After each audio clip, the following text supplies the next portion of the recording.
How's everybody doing tonight? I just wanted to stop by and run my mouth. You know how we do. You know how we do. I want to wish everyone a happy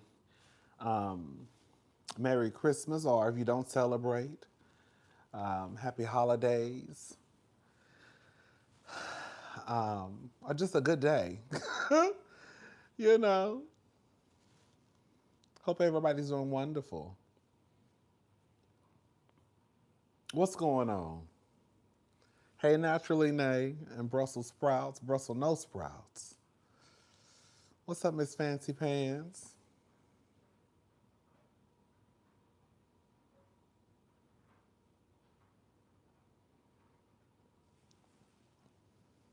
Hey, I'm gonna wait for a few more people to get in here, and then we're gonna go ahead and get started. Baby, the streets been hot. The streets been hot, baby. The streets been hot. Yes. Mm-hmm.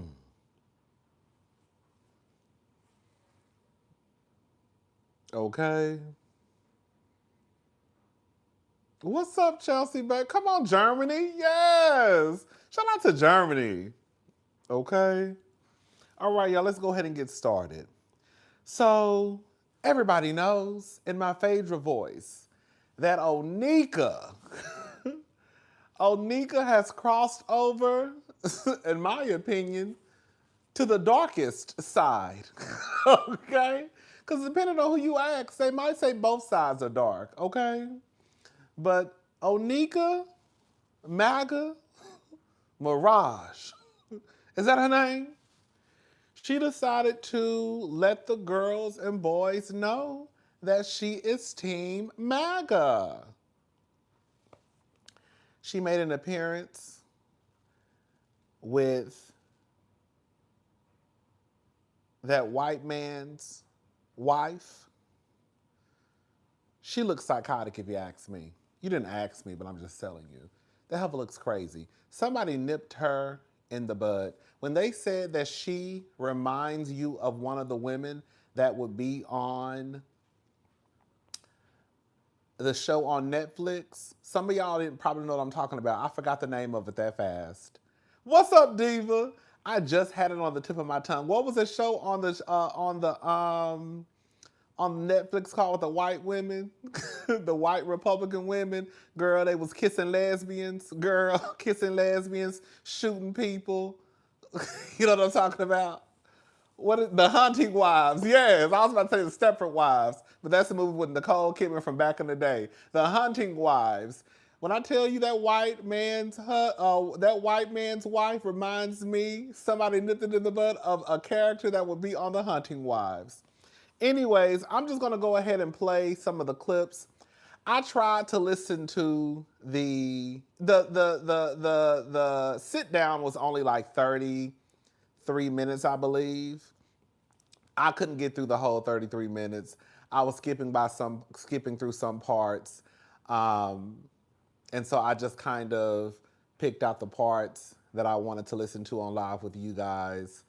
You know, when I tell y'all, the parts that I did watch, it was almost in a way, it's not funny. This is not a funny moment, but y'all know I find the weirdest shit funny.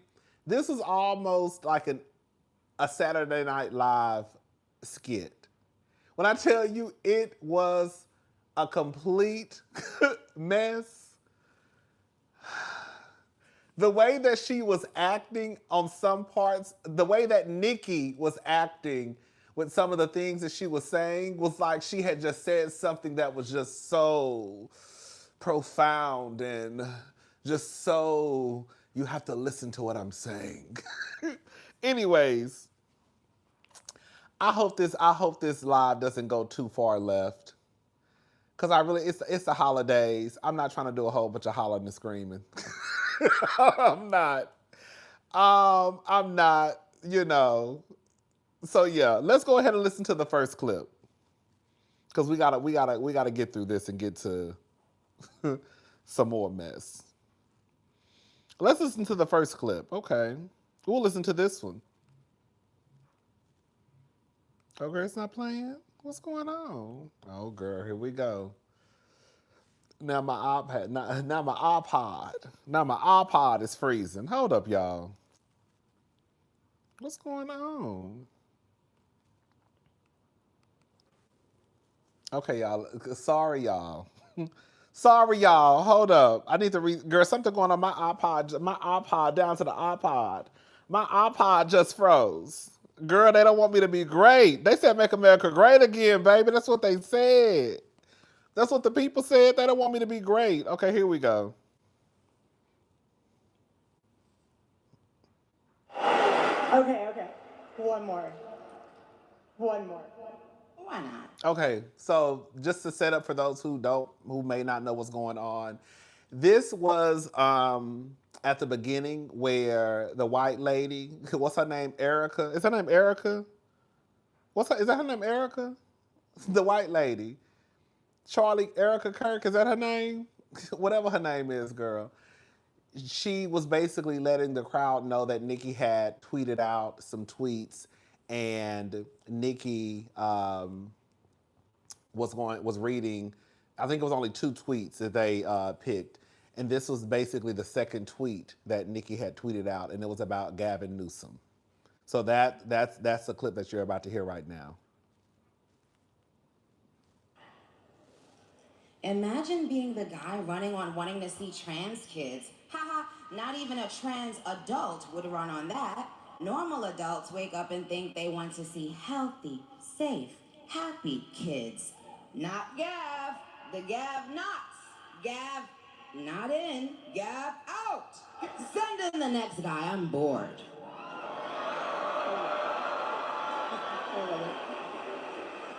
So I'm just gonna let you riff. Like, I want you to say whatever you want to say to Mr. Newsom.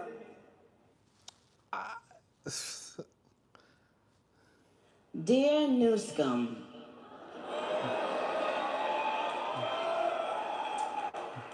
we don't have a problem cleaning up the scum if we have to. Please tread lightly. That's what I would say to Gabby Poo.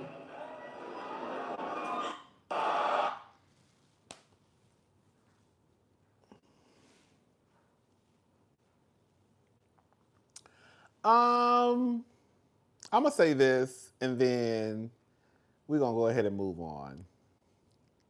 Whenever conversations come up about LGBTQ, I kind of know how they're gonna go.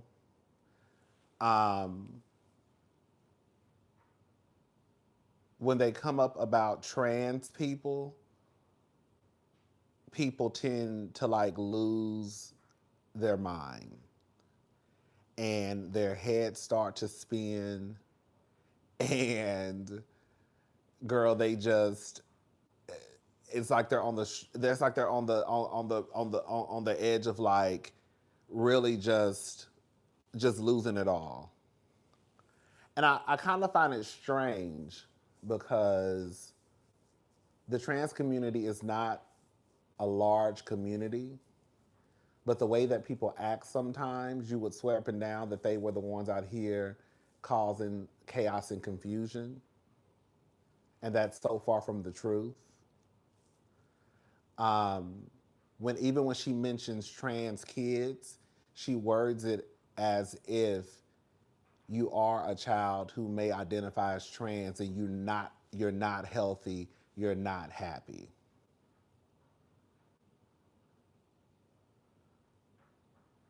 I believe that they know that if they mention trans anything, the focus is no longer the focus. And the focus becomes trans kids and trans people. When the reality is, I can guarantee you out of the 453 people that are watching me, there might be 1 or 2 people who actually personally know a trans child. And I'm stretching it with 1 or 2. So when the people try to act like, oh, it's trans kids, y'all don't even know trans kids. Girl. Out of the 469, it might be one or two in here, and I'm stretching with one or two, that actually can say, I personally know a trans child. Girl, out of the 478 people that are watching me right now, I can guarantee you there are probably about 10 people in here that might be friends with a trans person.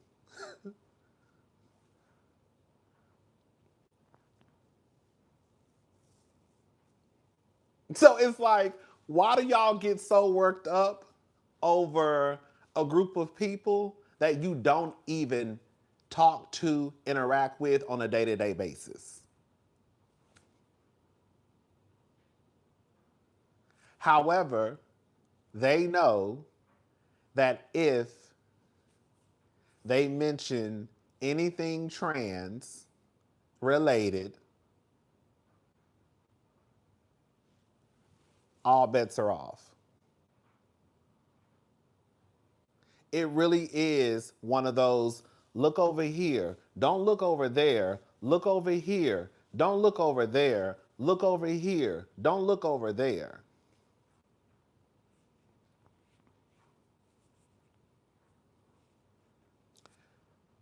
You are more than likely to be harmed by your baby daddy, by your husband, before you will be harmed by T.S. Madison.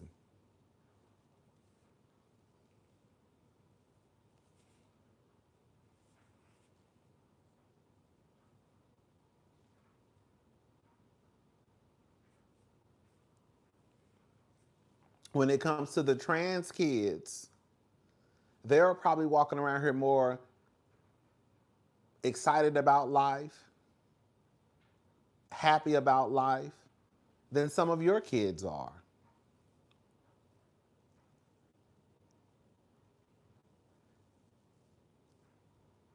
I will say this. I'm not trans. I've never identified as trans. I've never had issues with my gender identity. I do think it is unfair.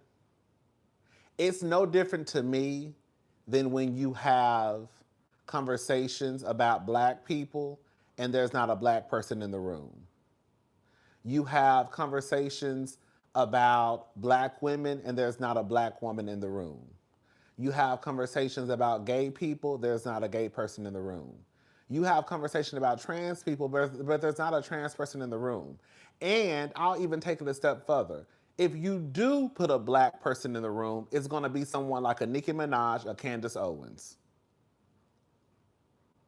who for the most part, the majority of that group won't think like them. Not to say there aren't some that will, because there are some that will think just like Nicki and Candace and the other girls and boys. But the majority, they do not speak for the majority.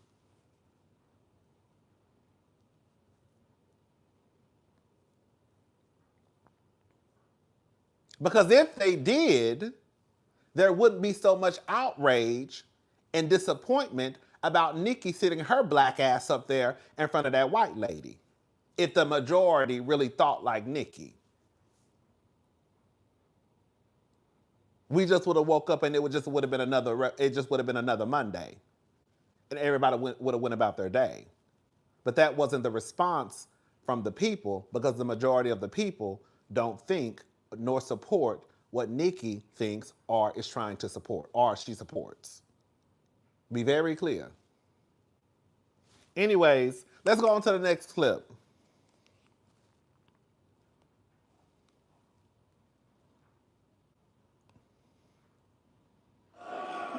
So, with regard to the current administration, what has been maybe the biggest surprise for you, or something that you just really has been put on your heart that you've learned about our president and our vice president? Well, I have the utmost respect and admiration for our president.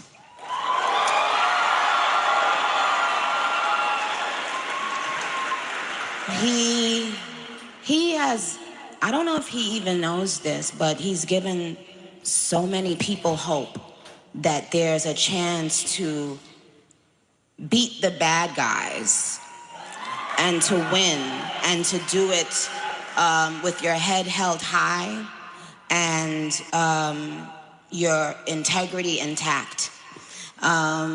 He's from Queens, New York, like me. So, but what it's shown me personally is sometimes, you know, even in the worst feeling times in your life, you think that you're never gonna come back from it.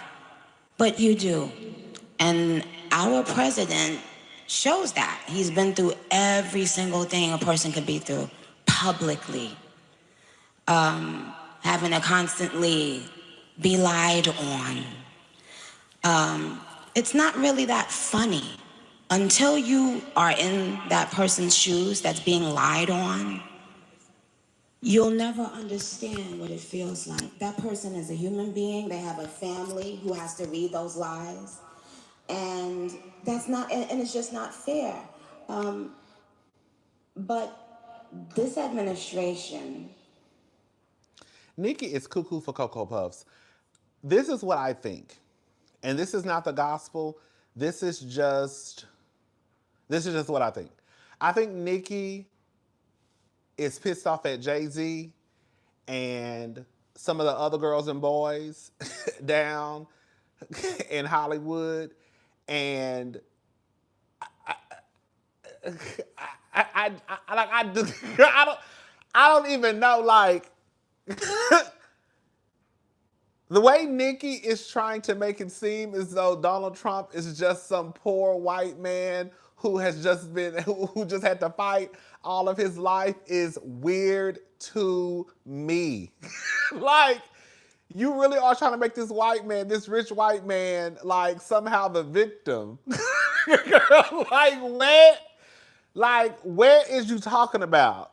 Like, what are you talking about, Onika?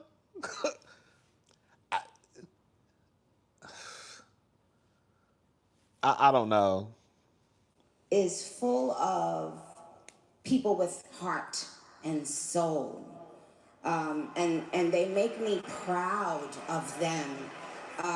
Our vice president, he makes me, well, I love both of them, but they're both powerful men, smart, strong, all of that, but both of them have a very uncanny ability to be someone that you relate to. I can relate to them. When I hear them speak, I know that they're one of us. Like, I know that they're not. Don't you guys agree? They haven't lost. Nicki set her black ass on that stage and said that two white men, they're just like us. They not like us. They not like us. They not like us. Girl, Nicki set her black ass on that stage. Okay? Okay? Okay? And said, girl, that they're just like us. Oh, baby. Nicki is losing it.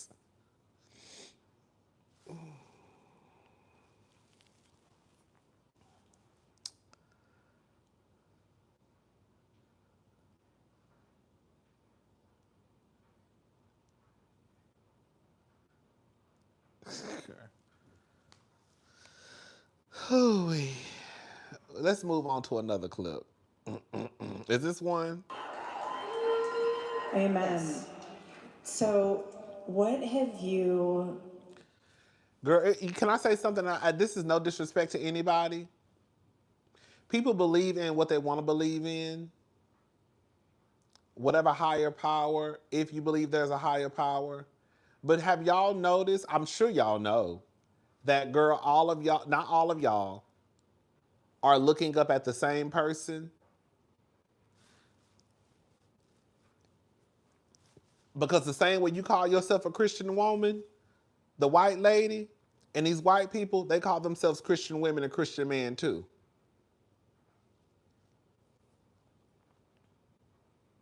Because after everything they said, it was amen, amen. Girl, what? Girl, I'm just saying. Y'all all looking up to the same God.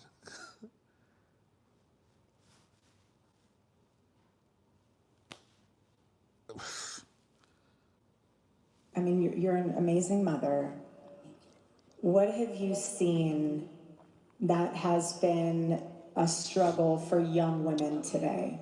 And then also, since both of us have little boys, I would love for you to also talk about the male side of that question as well. Okay, well, something that I've noticed recently is that for little girls, I think that no matter how you look, we should be trying to instill into them to be proud of how they look. Recently, in the media, it's almost been like a push to, it's not just making young Black children feel proud of themselves, but it's almost like doing that and at the same time telling other children not to be proud of themselves. Bitch. Y'all hear what Nicki is saying?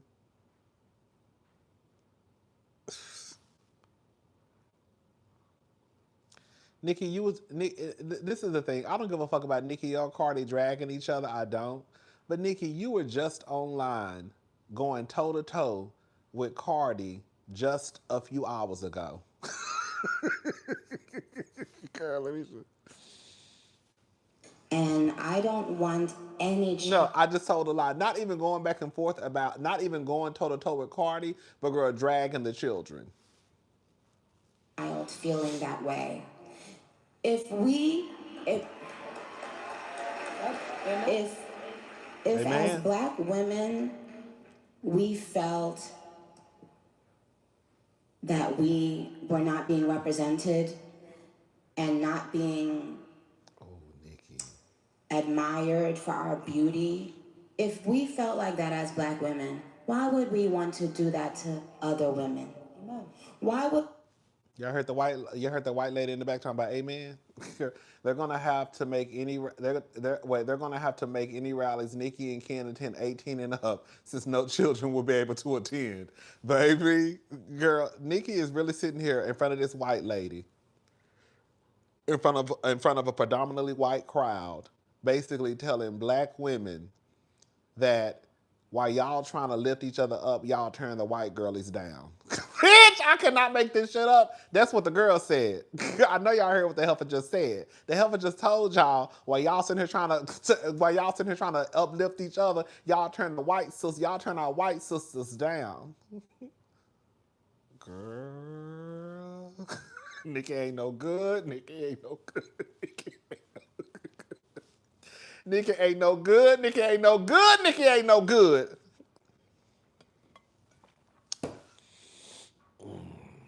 we now need to make other people downplay their beauty so that we can feel, no, that's not how it works. I don't. Whenever have Black women, Black people looked at other people and tried to make them downplay their beauty? I'm gonna say something, and I hate to even go here because I try not to be the person to bring up looks, but since we're talking about looks in this conversation, we're gonna have to go there a tad bit today. A white woman has always been put on a pedestal. You could be one of the most average looking white women in America and they will deem you as beautiful. I knew, and this is no shade to her, I love her to pieces. She used to be my white sister. Girl, I knew that when Jennifer Aniston, one of the most average, basic looking white women I have come across, was deemed as the most beautiful, the sexiest, I knew where we was at with it. When you have the girlies like Taylor Swift and all of the average looking white girls who have always been put on a pedestal, and then you got Nicki's black ass getting on a stage with a white woman and telling y'all need to calm it down. Girl. I don't need someone with blonde hair and blue eyes to downplay their beauty because I know my beauty. Do you understand? No. It doesn't bother me No, I don't that understand. a woman feels and no, bitch, I don't understand. No. Do you understand? No. Do you understand? No, I don't. Talk to me like I'm Bailey's age.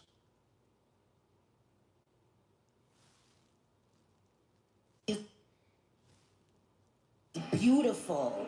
Why shouldn't she feel that? Why have we gotten to a point where certain colors or certain kinds of people have to be afraid of loving themselves and loving the way they look? Like, isn't that wild? And so for little girls, I don't want what was done to little black girls done to little white girls. I don't want it done to any girls. I want all the little girls in the world. When I said Nicki sound, oh, the little girls. Nicki sound like she's reading a bedtime story. Girl, Nicki, why are you on stage talking like this? Girl, Nicki.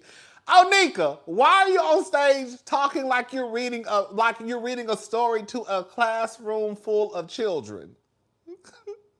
All the little girls and the boys around America. You're beautiful. Girl, she a mess, girl. To know that you are unique. You are beautiful. Unique?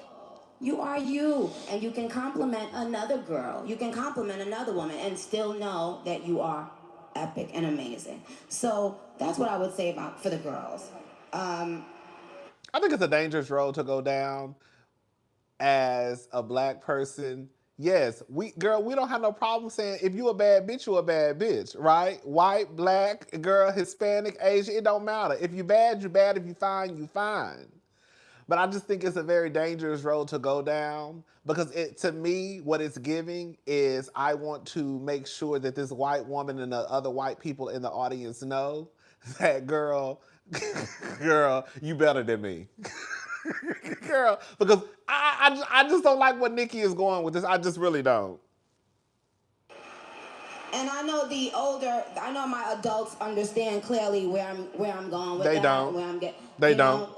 They don't. I don't like that. I don't like people making. Thank other people feel. you. Thank you, Legs. Merry Christmas, cousin. Much love. Thank you so much. Merry Christmas to you, too. Thank you. Girl, I had to stop the video for that one, baby. Okay? Thank you so much. Badly about themselves in any way. We need to nurture young girls. Yes, whether they are black, white, Asian, Hispanic, they still need to be nurtured. They cannot continue to pay for other people's sins.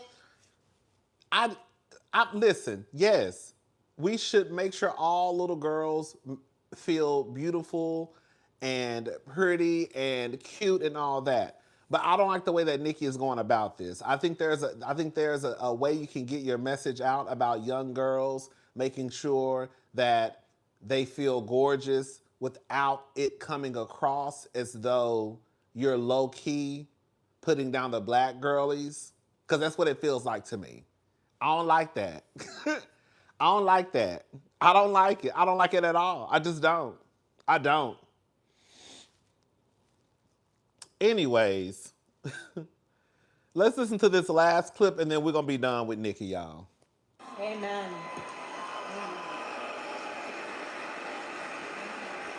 And what do you think about for young men? For young men. And for young men, don't be new scum. Yes, see, dear young men, you have amazing role models like our handsome, dashing president. And you have amazing role models like the assassin J.D. Vance, our vice president. And when I say that,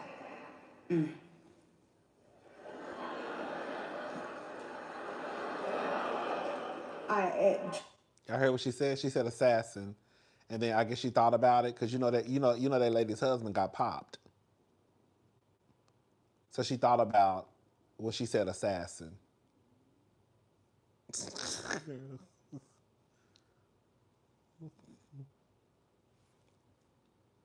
Trust me, there's nothing new under the sun that I have not heard, so you're fine. Yes, we did. I love you.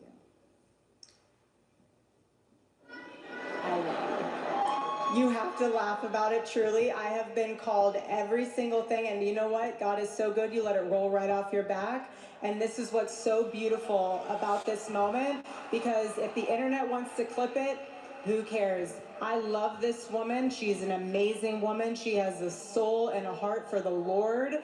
And words. Well, I said this is a nasty word. Girl, the way y'all be using the Lord and God, girl, that's why I think I be nervous. I be nervous because I don't know, girl. Y'all all, girl, I don't know what y'all, girl. Girl, I don't know. I get nervous. Girl, I just get real nervous. Words, but I know her heart, and it doesn't even. God said, "Now how I get in?" And shout out to Nene Leaks. Now see, I ain't even done nothing. God probably up there talking about. We all read the text between her and Cardi B, right? She talked about that lady's child. Thank you, girl. God probably up there like, girl. Now see, I ain't even did nothing. Now how I get in it? Exactly. Matter, and you say what you want to say because I know your heart. I will not judge that. Sister. Thank you. For long. Did y'all hear what Nicki said? Thank you, sister.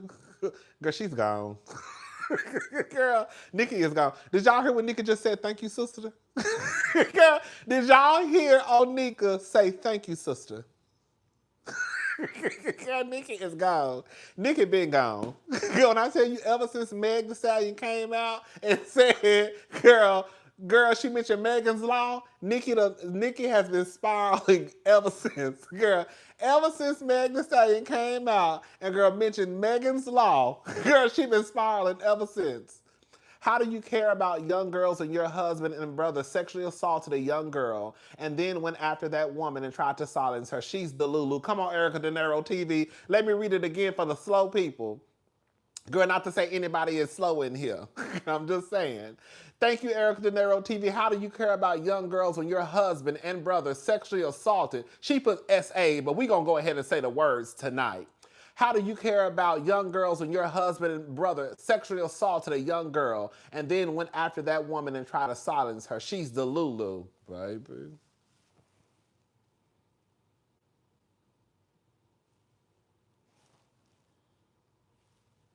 For boys, be boys. Amen. Be boys. It's okay. Be boys. It's nothing wrong with being a boy. Amen. How about that? Amen. How powerful is that? How profound is that? Amen. Boys will be boys, and there's nothing wrong with that. Okay, we done with Nicki. Let me just say this and then we're going to go ahead and move on. You know, I like to whack all the girls and boys at one time. Okay? I like to whack them all.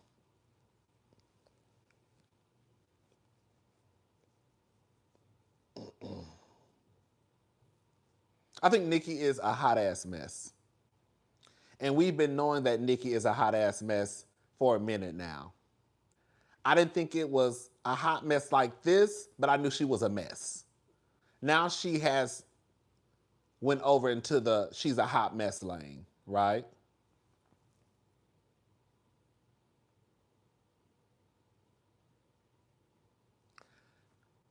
I think you can support someone to a certain degree, right? I don't listen to R. Kelly's personal catalog of music anymore. I have not even had the desire to listen to R. Kelly's music. However, because he's really embedded in the music industry, to a certain degree, I guess I do still support him, because if I listen to an artist who he wrote the song, then I guess in some way that's still a support to him, because he wrote the song, produced the song. Y'all see what I'm saying? Every season the girls lip sync and twirl to Nicki's song on Drag Race, but now it's, oh, okay, just be boys, huh? Baby, come on. So, depending on how you look at it, you can still support someone and not necessarily support them 100%, but you still support them at the end of the day. Do I listen to Nicki's music from time to time? Am I a Barb? No. I'm not one of those people where if Nicki's music just disappeared tomorrow, it would just ruin my day. You know what I'm saying? Like, I'm not that big of a fan of Nicki Minaj's where if I could no longer have access to any of her music again, I would just completely lose it. No.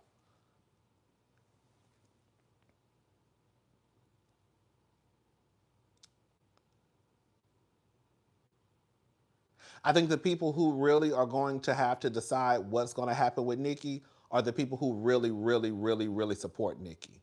Like the Barbs and the Kens. Me listening to Nicki's music every now and again, that's not going to affect Nicki. Do you think Nicki is going to get the Daniel Caesar or Cassette Michelle treatment? Oh, girl, Erica De Niro TV, I don't know. I'm going to say this, and this is where I was going with that. Thank you, Diva. This is where I was going with it. I don't know what's going to happen to Nicki, but I know that Nicki is not the only one. Nicki has now made it plain and clear where she stands, but she's not the only one. Be very clear. We've had Kanye, who let it be known that slavery was a choice. We've had Snoop Dogg, Nelly, Rick Ross. They was just down at the inauguration. Girl, doing the electric slide for them white people.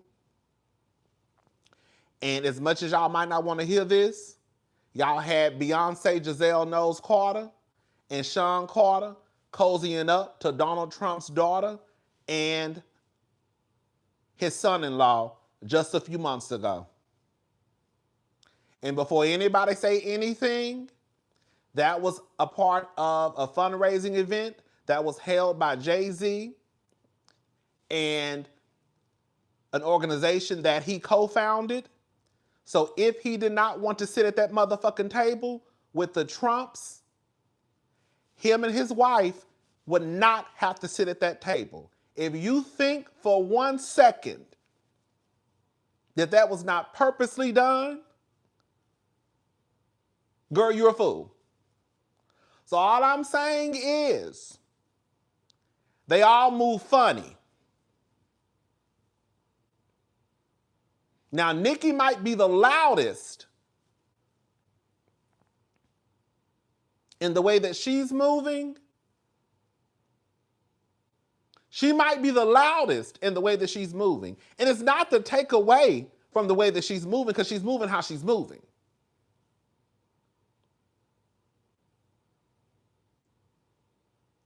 But they all move real funny like. Kim Kardashian, she quick to take a selfie with Ivanka.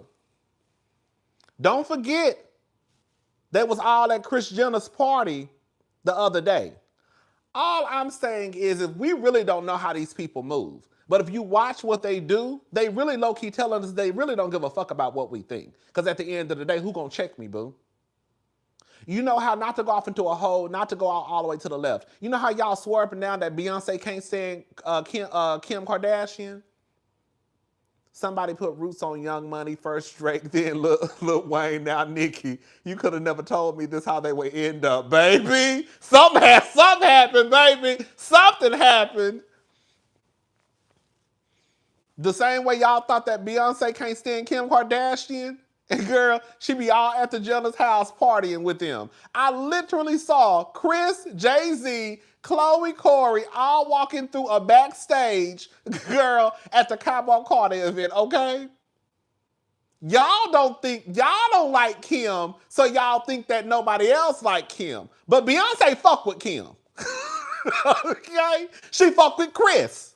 She fuck with the Kardashians, Jenner. Please don't ever get it twisted. The same way all those celebrities from Usher to Oprah were at Jeff Bezos' wedding. Girl, y'all don't remember that? Girl, they link up. They do what they need to do in order to make their money strong and long. While yes, let me just repeat this again. For some of the people, you really don't know what's going on, right? With Beyonce, it's kind of like, you don't know, B. Nicki, she letting us know, straight up. Nicki is letting us know this is what it is, straight just like that. It ain't, at this point, you don't have to wonder how Nicki is moving because she's showing us exactly how she moves.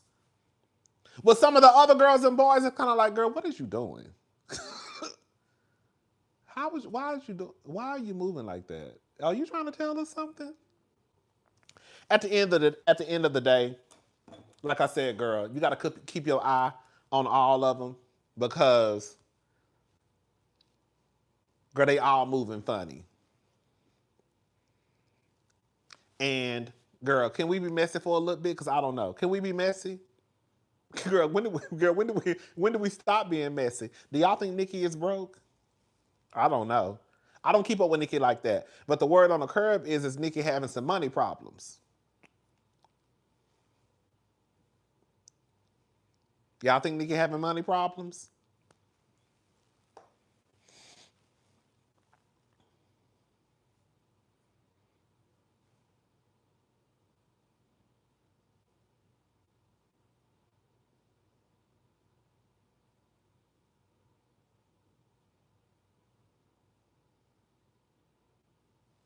Like, okay, can we just talk? Can we just talk?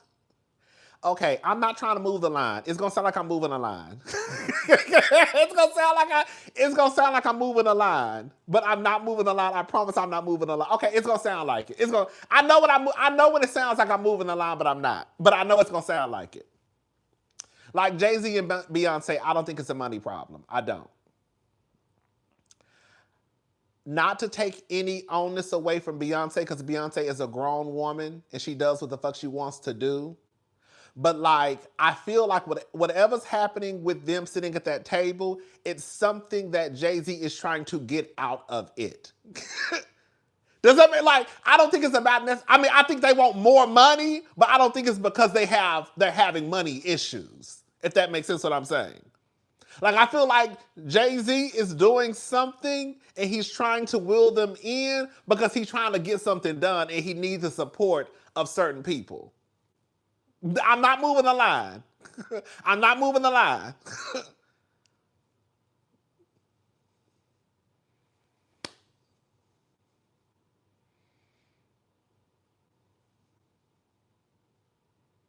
Yes, I feel like with Jay-Z, it's more so about power and not money. That casino, I thought about that casino that Jay-Z was trying to get built up in New York that I heard they shut down. Like, it's something like that. It's power, it's that casino, it's something. But it's not because, girl, they broke. Nicki now, girl, Nicki, they say you got money problems. And they say your house about to get snatched.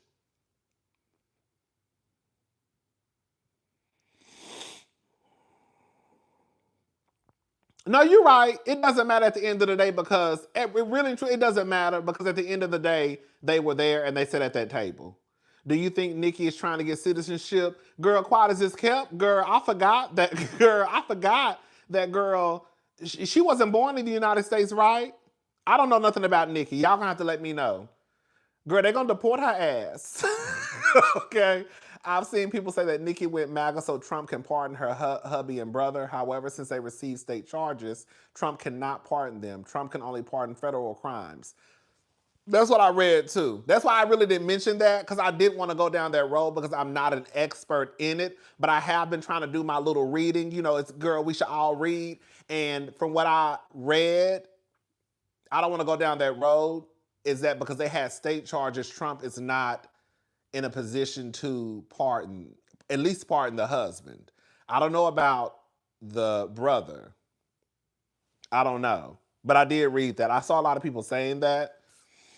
And that's what I thought too at first. I'm not gonna, I thought the same thing. Because I've said that before, like, oh girl, she must be trying to get her husband's charges expunged or something. I don't know. Whatever it is, I guess we'll never really know. But, you know, all I can do is tell y'all what I've been hearing. And they say that Nicki is having money issues. They say she was paid to show up. They say she was paid to show up at that gig that she did. Some people are saying she was paid $1 million. I don't know. Again, this is just scuttlebutt on the internet. You never really know what's real. But yeah, I don't know, Nicki. I just think I don't know what the Barb is gonna do. You know, I will say this much, no shade. I got my girls where, you know, like if Beyonce music disappeared, God would probably have a fit.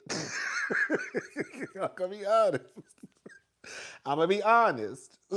Girl, you know, it's a couple other girlies. If their music disappeared off my Apple playlist, girl, I would probably have a fit. Nicki not one of those girls. If I didn't have access to her music for the rest of my life, I would not care. If Beyonce music disappeared, I would care. If Jay-Z's music disappeared, I would not give a fuck. Okay? So if some of the girlies out there, girl, I would have a fit. Girl, I would have a fit if, girl, they, you know. Anyways, that's enough about Nicki. Shout out to the Barbs and Kens. You know what? I'm not gonna drag the gays right now.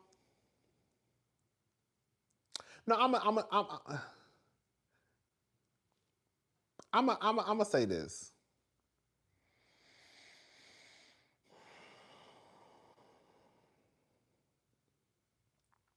I think sometimes when stuff is in your face, you have to just accept it for what it is, right?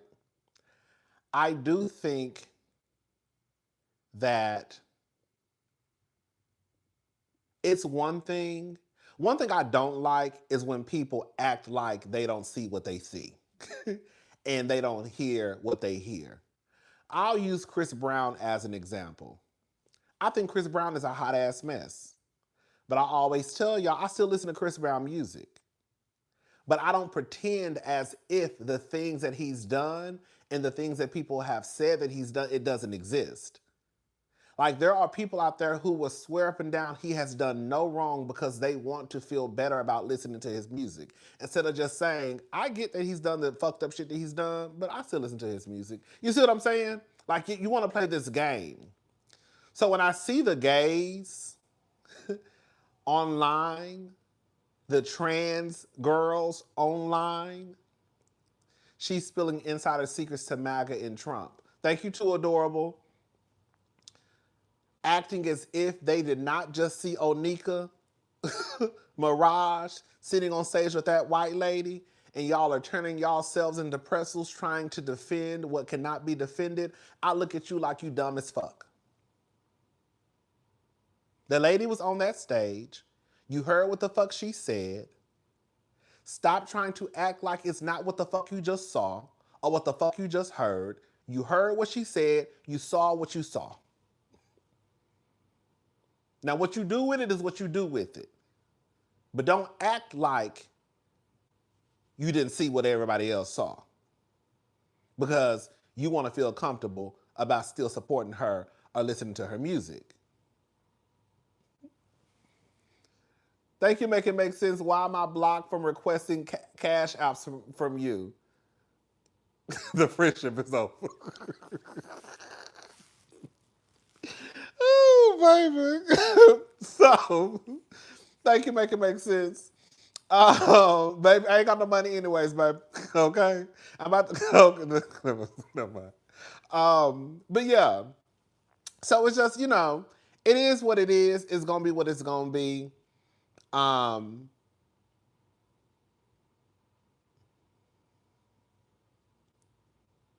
gonna say it. I'm gonna go ahead and say it. I always thought Nicki didn't really give a fuck about the gays like that anyways. I'm gonna go ahead. I'm sorry, LGBTQ. We gotta just have an honest conversation. Nicki ain't never gave a fuck about y'all like that. Now that you care about the white girls, what about the ones in the files they won't release? I know that's right. Come on, I Heart Ginger. Right. I'm gonna tell y'all when I knew that Nicki, I'm gonna tell y'all when my good eye, I don't know why my eye's watering. I'm gonna tell y'all when my good eye was on Nicki. Some of y'all may not remember this, but it was one of, if not the biggest mass shooting in the United States, I believe. There was a shooting that happened at a club in Orlando. And I don't remember Nicki coming out. I'm sorry. It was a shooting that happened in Orlando, Florida at a gay club. Pulse nightclub. It was a gay club. Now, mind you, everybody that this doesn't matter anyways. This has nothing to do with whatever. But everybody that goes to a gay club is not gay. That's one thing. Baby, I've had my friends go to the gay club with me. I've had my friends' husbands go to the gay club with us when it was my birthday and they wanted to celebrate me. So don't think that just because everybody in the gay club, they punks and lesbians, girl throwing their asses in a circle. No. But it don't matter anyways. And I remember Nicki not really coming out and saying anything. And I've had this conversation on the phone with some of my friends before, and I just thought it was strange. Because how is it that the biggest group of people who support you, now that the community has been attacked, you have nothing to say? You have nothing to say. And I was like, I think up until this moment, and I think she still might be okay with the LGBTQ, I think that Nicki has never really fucked with gays like that. I think that Nicki knows that that's her bread and butter, so she always made sure if she don't say nothing, okay, she's not gonna say nothing and fuck up the church's money. They paid her $1 million. Maybe she's trying to get streams with this new crowd and prevent her brother from being deported. Baby, thank you to Adorable. I don't think Nicki has ever been someone who fucked with LGBTQ. I think that Nicki knew that was her bread and butter. And so I'm just not going to say nothing.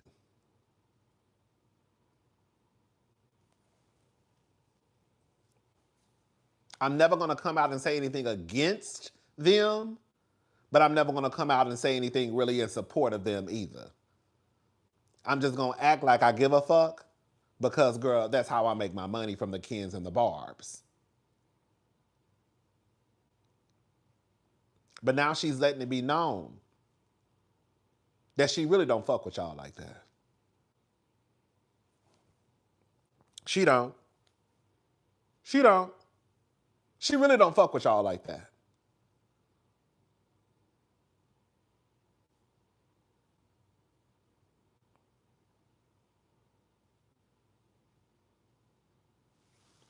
Anyways, let's go ahead and move on. All right, y'all. So, listen. I want to talk about my girl, Dr. Wendy Osefo. Y'all already know my girl, they trying to take my girl down, baby. Okay? They're trying to take a good woman down. They say my girl was in the DMV, girl scamming and falsifying documents. I don't know. I wasn't there. I don't do all that carrying on. Like I said, bitch, I got one first name. I got one. You know what? I have a complaint. I just thought about this. This don't have nothing to do with the story, but it kind of do. Capital One, count your days. Remember the other day I told y'all that I only had one checking account? That was a lie. I forgot I actually have two. The second one I did not open. Okay, so not to put y'all all in my business, years ago when I was irresponsible, I had a Capital One card. And I didn't do what I was supposed to do. And of course, girl, the Capital One, girl, I fucked it up. Girl, fucked up the church's money. Y'all gonna protect him from the barbs because they coming. The barbs ain't worried about me. Thank you, make it make sense. So I applied for a credit card and got denied because of how I left them in the past. Cool. They took my information and opened me up a checking account. I ain't never applied for no motherfucking checking account at Capital One at all. They took my information and opened up a checking account. I know that got to be illegal.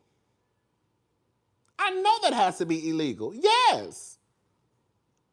I'm telling y'all. And I think one time I had got a check in the mail from my old apartments or somewhere for like $35. And I was like, I'm just going to deposit this check into the Capital One account. And I think I still got $7 in that account. They just sent me a new card. I forgot all about that checking account. They just sent me a new card in the mail for that Capital One, a debit card. I'm telling y'all, I swear on my grandmother's grave, I've never opened up a Capital One checking account. They took my information and opened up that account for me. And I just remember because they just sent me a new debit card in the mail the other day. So yeah, Capital One, y'all illegally doing shit because I ain't never opened up no Capital One checking account before. So anyways, back to Wendy. This ain't got nothing to do with me, okay? So my girl Wendy. Y'all know I've always went up for Wendy since season 5. That's my girl. It ain't changing. That's going to be my girl to the day she die. Okay? That's my girl. That's my girl. That's my girl. But even when you being my girl, we got to keep you honest. Still holding on. Pam better be innocent, girl. Okay? Wendy, sister, we got to talk. And I saw this the other day, but I said I'm going to let it go. Wendy, we need to talk about how you appear at the courthouse. We need to talk about your attire at the courthouse. Because right now, I'm going to just keep it honest with you, sister. Bitch, you doing too much. You doing too much. Okay? Dr. Wendy opened that account in Rodney's name. Okay. Okay. But I need to go ahead and get that $7 out of my account. Okay. So anyways, Dr. Wendy, we gotta talk to you. Girl, I don't know why my eyes watering, girl. Let me turn this light down some. Maybe it's this light. Okay. That light be bright sometimes. Anyways, so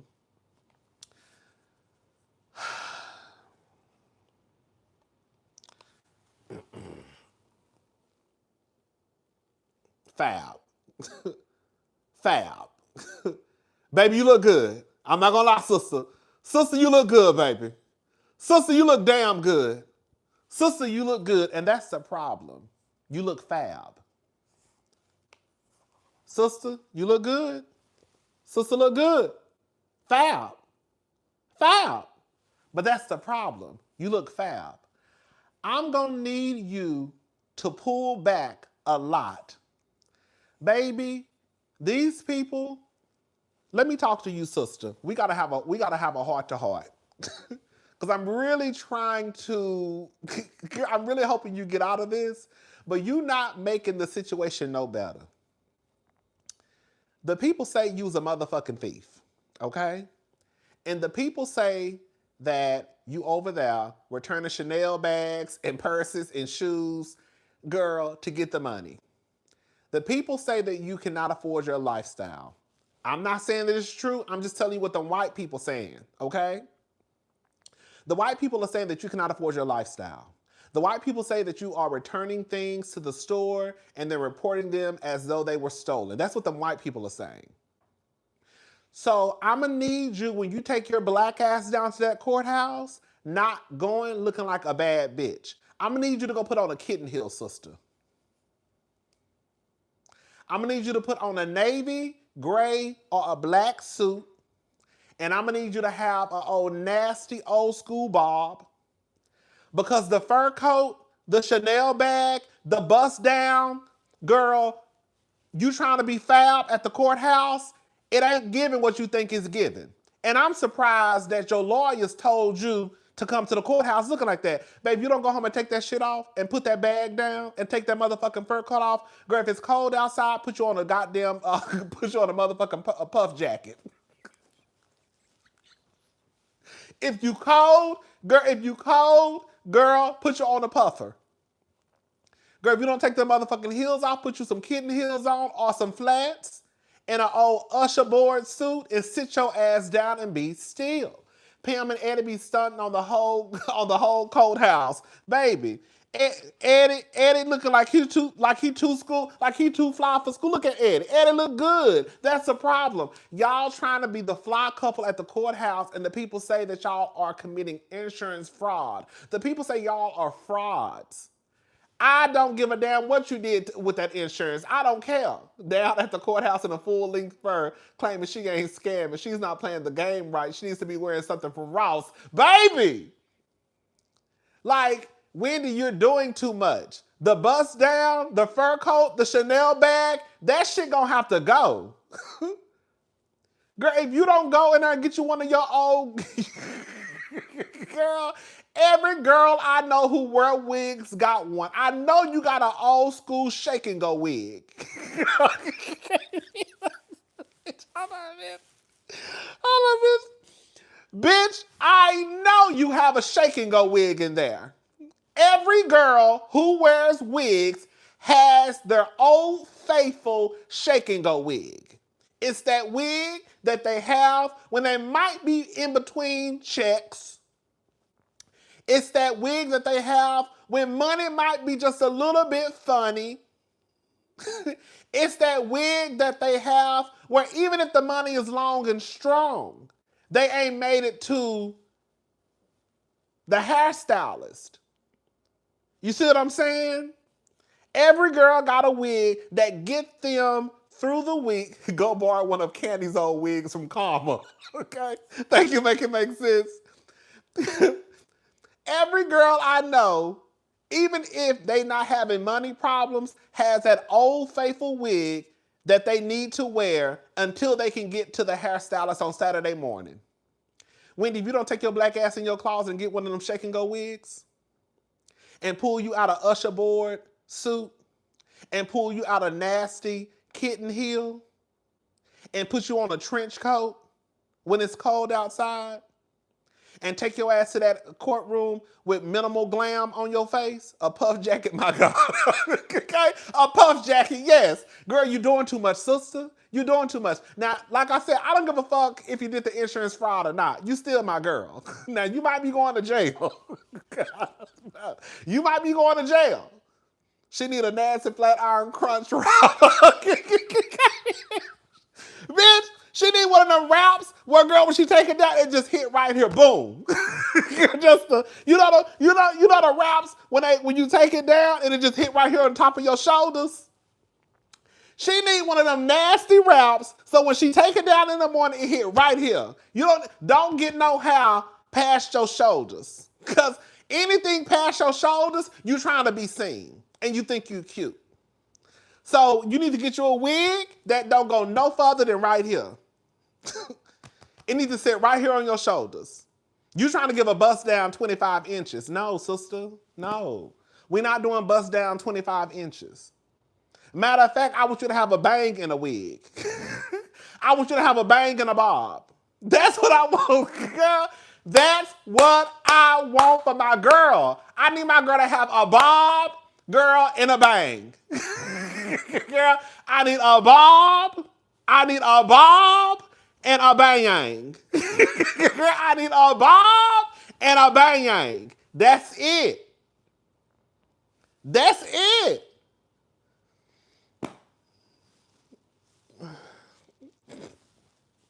Girl, my sister doing too much. I said, ooh, girl. I said, ooh, girl. I said, I'm not going to say nothing right now. I'm not going to say nothing right now because I was already doing too much in that video. So I said, I'm going to wait. And I was going to leave it alone. I really was. I was going to leave it alone. But once I saw everybody else talking about your court attire, I said, okay, girl, I was right. I knew I wasn't tripping when I saw that bullshit she had on. Not bullshit, because it was a fly-ass outfit, but girl, you doing too much for court. You doing too much. And like the last thing you want to do is go up to that courthouse in April and trying to put on a fashion show. Not the bang-yang. The bang-yang, yes. Thank you, V. Michelle's minute. Yes, the bang-yang. But anyways, shout out to Wendy. Like I said, girl, I love Wendy. That's my girl. But even with my girls, girl, we got to be honest. We got to be honest with the people we love. And, you know, we just got to be honest. Girl, can I say something? Girl, and I'm going to be done with this. Another thing, too, Wendy, you're going to have to see your daddy for who he is. Girl, when I tell y'all, girl, I do not want to talk about nobody. Girl, did y'all see me? I'm going to leave it alone. Let me shut up. Girl, you need to accept your father for who he is.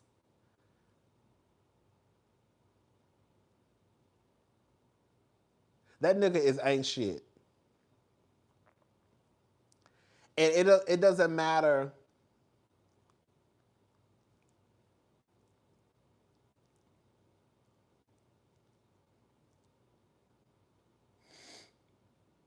Wendy's father, who she ain't physically seen in 20 years.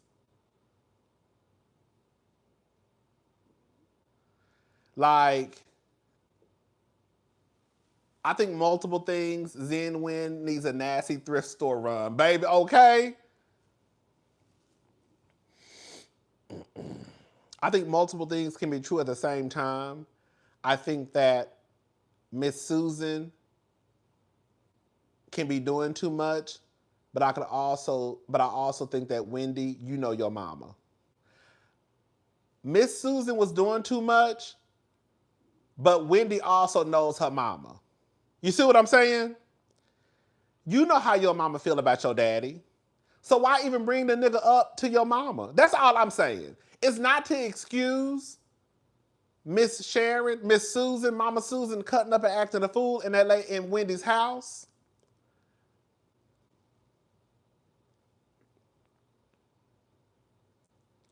But you know how your mama get when you bring up your daddy.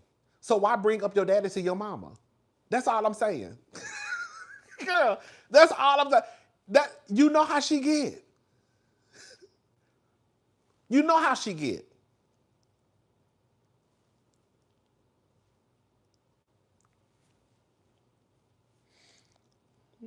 A 10 to 12 inch bob with the old Beyonce bang.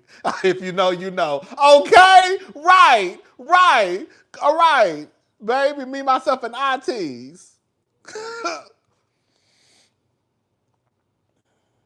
I bet Nneka's mama got the girls in Nigeria in a prayer circle with herbal remedies singing having a kiki right now. Baby, you know they are. You know they are. Thank you, Southern Purchase. You know they are. I'm gonna leave Wendy and her daddy alone. I'm gonna leave it alone. Let's talk about Ashley and Charrisse. So Ashley was on Watch What Happens Live. Connected to Rodney's iPad. So for those who don't know, Connected to Rodney's MacBook Air.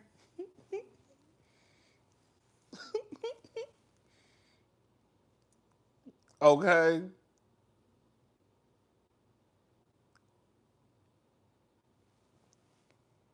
She really doesn't have to. And I'm going to take it a step further. I'm going to go ahead and say something. I think that I don't give a damn what nobody say. I think there are appropriate ways to have age appropriate conversations with children, where it doesn't have to be this long, drawn out conversation. I think it was Jackie Robinson. It was somebody, I cannot remember who it was. I can't remember. But I had went to get my nieces from school, and Sloan was telling me about someone who they were learning about in school. And she was telling me how they mistreated him because he was black. And we had like a 2-3 minute conversation about racism and being prejudiced. And she ended the conversation by saying, well, if people are mean to me, I'm going to be mean back to them. And I said, okay. So all I'm saying is, you can have conversations with kids. Stop acting like your kids don't know. Wendy and Eddie's daughter is talking about Donald Trump. And that girl is only 5 or 6 years old. She knows enough about Donald Trump to be disgusted with Donald Trump. So I don't know why it's okay for Wendy and Eddie to tell the truth to their children about Donald Trump, but don't want to tell the truth to their children about their grandfather. They ain't got to go all into details. If the truth just happens to be negative and it paints you in a bad picture, that is not a me problem, that is a you problem. So whatever Wendy, if the kids ask about the grandfather, or even if they hear the grandmother going off,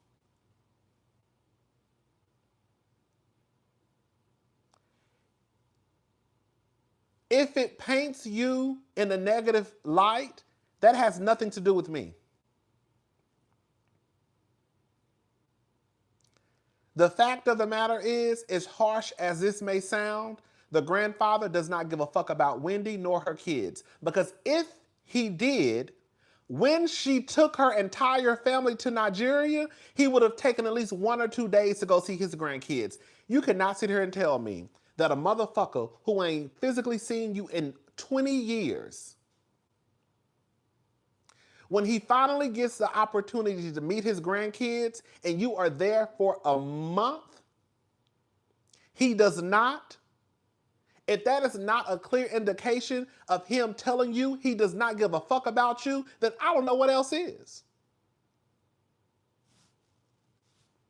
But because y'all want to live in this fantasy world and protect these niggas who don't deserve protecting, you would rather sit there and lie to your children and not tell them the truth about grandpapa.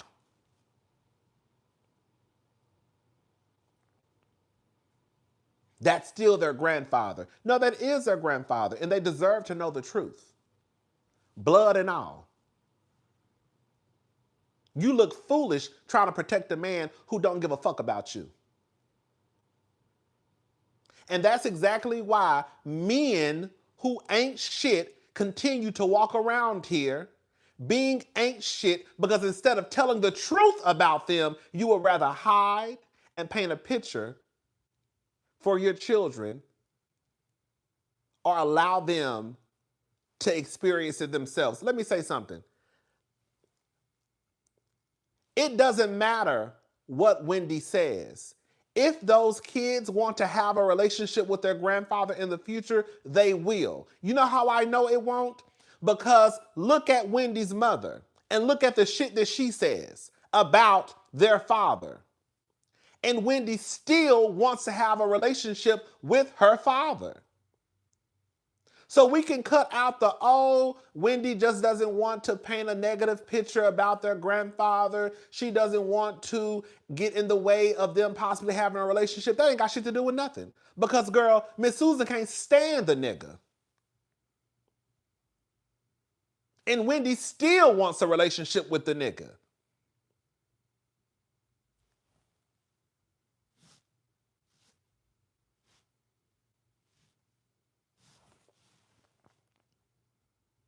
And if, again, me telling my children the truth about you happens to be negative, that ain't got nothing to do with me. I don't have to sit here and sit them down and say, hey, just a FYI, your granddaddy is an ain't shit nigga. No, you ain't got to say it that way. But you can tell them the truth. You can tell them the truth. You can word it in a way that's age appropriate. You ain't got to talk to the kids like you talking to me or how we talking, but you ain't got to lie to them either. Be honest about the man who you say is their grandfather. You trying to protect the man because he holds the title of grandfather, and he won't even go out his way to see his grandkids when you flew across the water to go see him. Do you know how much of a signal that is to show you that he does not give a fuck about you? It's not like you flew to Dallas, Texas, girl. It's not like you flew to New York. It's not like you flew to LA. Girl, you flew to Nigeria, packed up your whole motherfucking family, was there for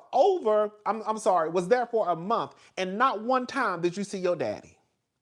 And not one time did your daddy see your grandkids. And then when you call him on the phone and you're like, hey, daddy, I haven't talked to you in a while. Okay. Girl. So, when we were in Nigeria, we didn't get to see you. Oh, okay. Girl, that's what the nigga was saying on the phone to his daughter. Girl, if that ain't a stop, girl, if you don't hang up the phone in that motherfucker's face, girl. And y'all got the nerve to be online talking about, well, that's her daddy. That's the kid's grandfather. Girl, fuck that nigga. He's rude and he's disrespectful. And he don't give a fuck about nobody but himself. And y'all wonder why Miss Susan going around her cussing that motherfucker out. Yes, she did too much with them kids in the house, but at the end of the day, who gives a fuck? The nigga ain't shit. Fuck him. Period.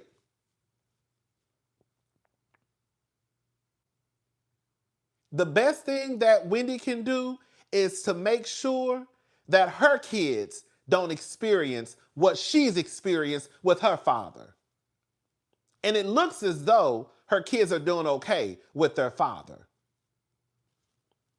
Hello?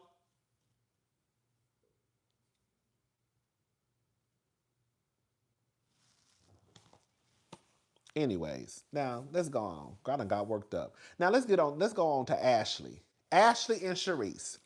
So Ashley, long story short, Ashley is fucking Jackson, which is Charrisse's son.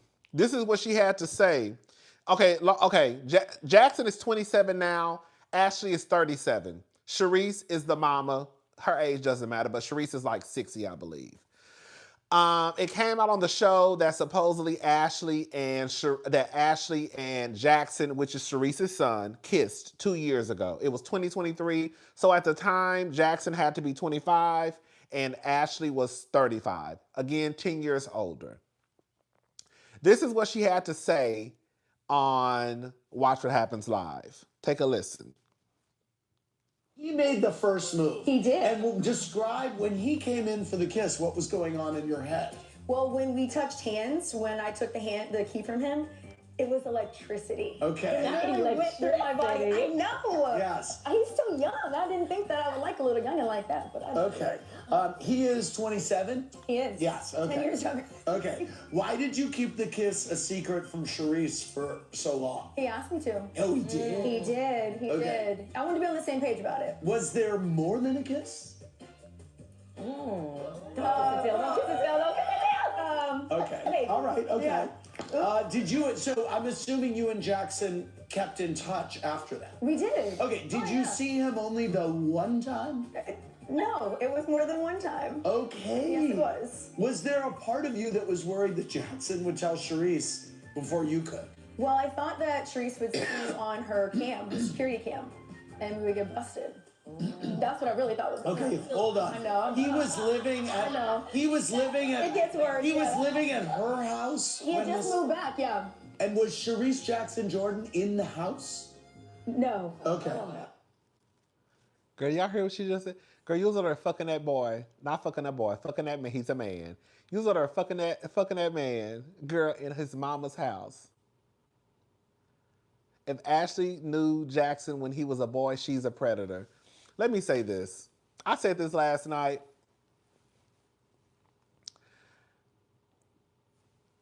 In any other scenario, I would not care, right? I wouldn't.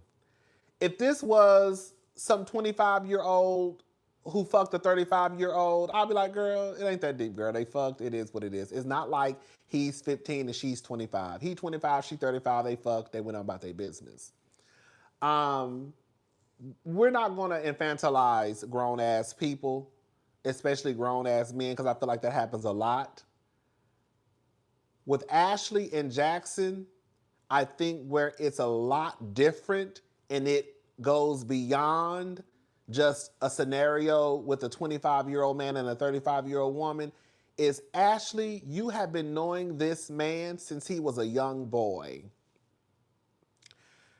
Nobody is blind, right? If you find someone attractive, you find someone attractive. You know how when he walked in and I think Tia was like, oh, he's handsome.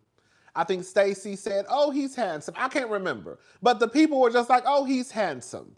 Because that's the response you give when it's one of your friends. I'm doing friends. When it's one of your friends and their children come around. You don't be like, God damn, girl. Ooh.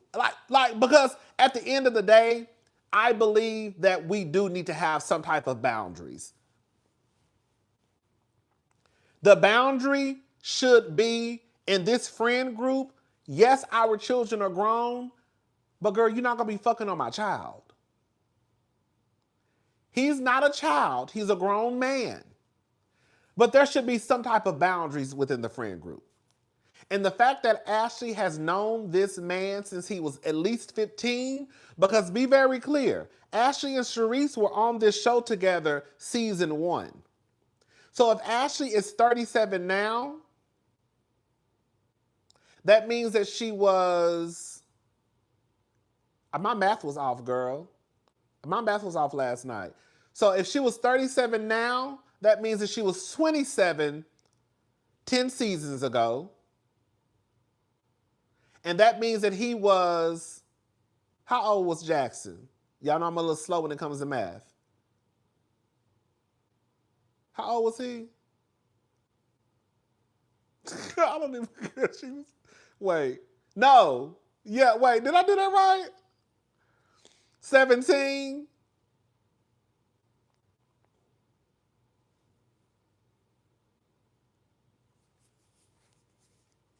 Either way, because I think I said 15 last night on my review. I think my math was off. Somebody said 2. Either way, you knew him when he was underaged. And that's where I think it gets real fucked up, predatory, slippery. Like, girl, you're trifling. Between 15 and 17. There we go. It had to be between, because I came up with 15 last night, and I don't know how I came up with 15. I'm talking about my review. Either way, it comes across as predatory because you knew him when he was underage. That's just what it comes down to. And the fact that you knew him when he was a child, and now you're fucking on him, it does come across as though you are a predator. And it don't make it no better because look at who your ex-husband is.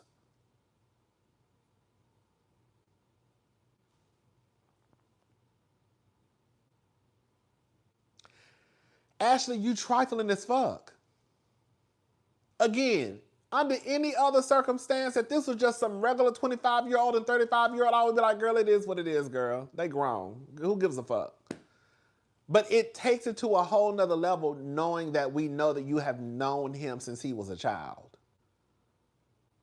And I'm going to be honest with y'all, I don't know if I necessarily believe that he was the one who tried something with her first. I don't. I'm gonna tell y'all what I really think happened. And I hate to say what I'm about to say. This is not facts, okay? This is not facts. Let me be very clear. This is just what I think. I don't think Ashley was as drunk as she said she was, because the bitch recalled too much information. Let's start there. Everybody don't drink. I drink. When a bitch is fucked up, you ain't gonna remember detail by detail by detail. You might remember, girl, I fucked somebody. Okay? But you ain't gonna remember all the details. The simple fact that Ashley can tell us exactly what happened lets me know, bitch, you wasn't that goddamn drunk. You wasn't that drunk. And let's be very clear, Ashley not no new drinker. The only way that you would be able to get away with a story like that is if Ashley was not a drinker. But being that Ashley is a drinker, like me and some of you, Ashley wasn't that drunk off no motherfucking Coronas. She wasn't.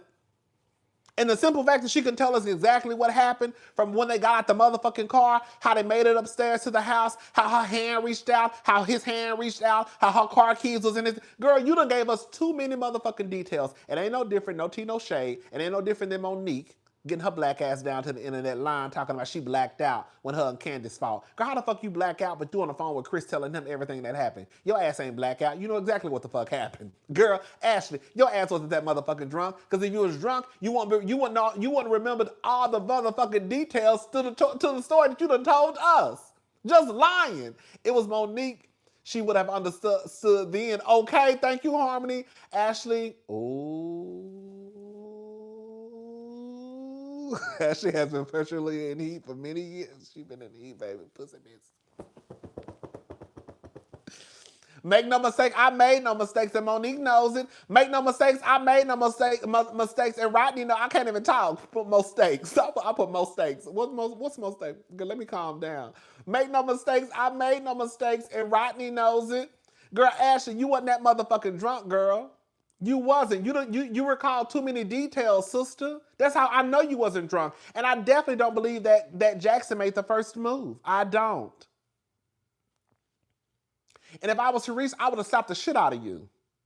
Girl, we need to draw some boundaries in a friend group. And the boundary is we don't fuck on each other's children. Even if they are grown. What are you doing, girl? You know what? It's not even fucking on each other's children. Let me take that back. It's the fact that you have been around him when he was a child. That's the part. If Ashley was 40 and Jackson was 30 and she met Jackson for the first time the other day and they fucked, I would say, girl, that's a mess, but okay, girl, whatever. I would still say it was probably a mess. But it wouldn't be as bad because she just met Jackson the other day and Jackson is 30 and she 40. You get what I'm trying to say? But that's not the case. The case is you have been knowing him since he was a child. And you trifling as fuck for fucking in Charrisse's house. Girl, Charrisse, you walk around here, not Charrisse, Ashley, you walk around here like you that girl of a girl, but you sneaking inside of this lady's house when you got a $2.2 million house on the other side of town? So you would rather sneak inside Charrisse's home when you have a $2 million home and you can fuck all around the house. But you so worried about her seeing you on the goddamn ring cam. Ashley, you trash, girl. And I'm so mad at myself for going for Ashley in the past because I really used to go for Ashley because she was a messy ass bitch. That was my girl. But girl, I'm so embarrassed to say I used to go for Ashley. Ashley, you are trash. Girl, the shit, like, and the fact that you even got on TV bragging about that shit. Girl, what? Girl, that's some shit you should have kept. Girl, that's some shit you should have took to the grave. You should have taken that to the motherfucking grave, Ashley Darby.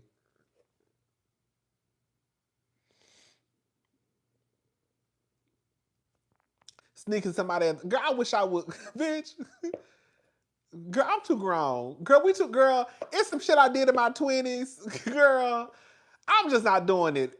Girl, I'm just not doing it. I'm just, like, there's no way I would have my own house and be at somebody's house with their mama. Girl.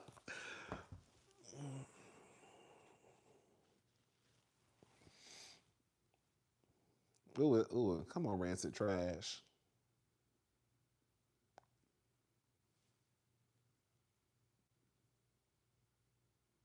That's all I have to say. Shout out to Wendy. Girl. Shout out to Eddie. Shout out to Ashley. I want Ashley to go. See, I really want Ashley to get off my TVs. I think Ashley, girl, when I tell you, girl, when I'm done with you, I'm done with you. I think it's time for Ashley to go. Then on Watch What Happens Live, she was flirting while talking about Josh and what she did with her son. When I say Ashley has no shame in her game, I think Ashley's time on the show has come to an end. I really do. I think Ashley can go.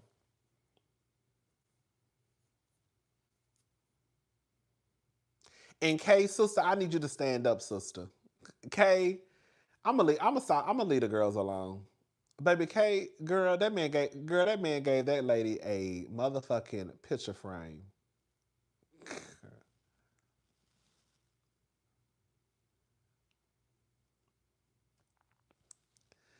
Girl, that man gave that lady a picture frame. Girl. They said they got it while Mama Cha-Cha was asleep with her with her mask on, with her CPAP mask on.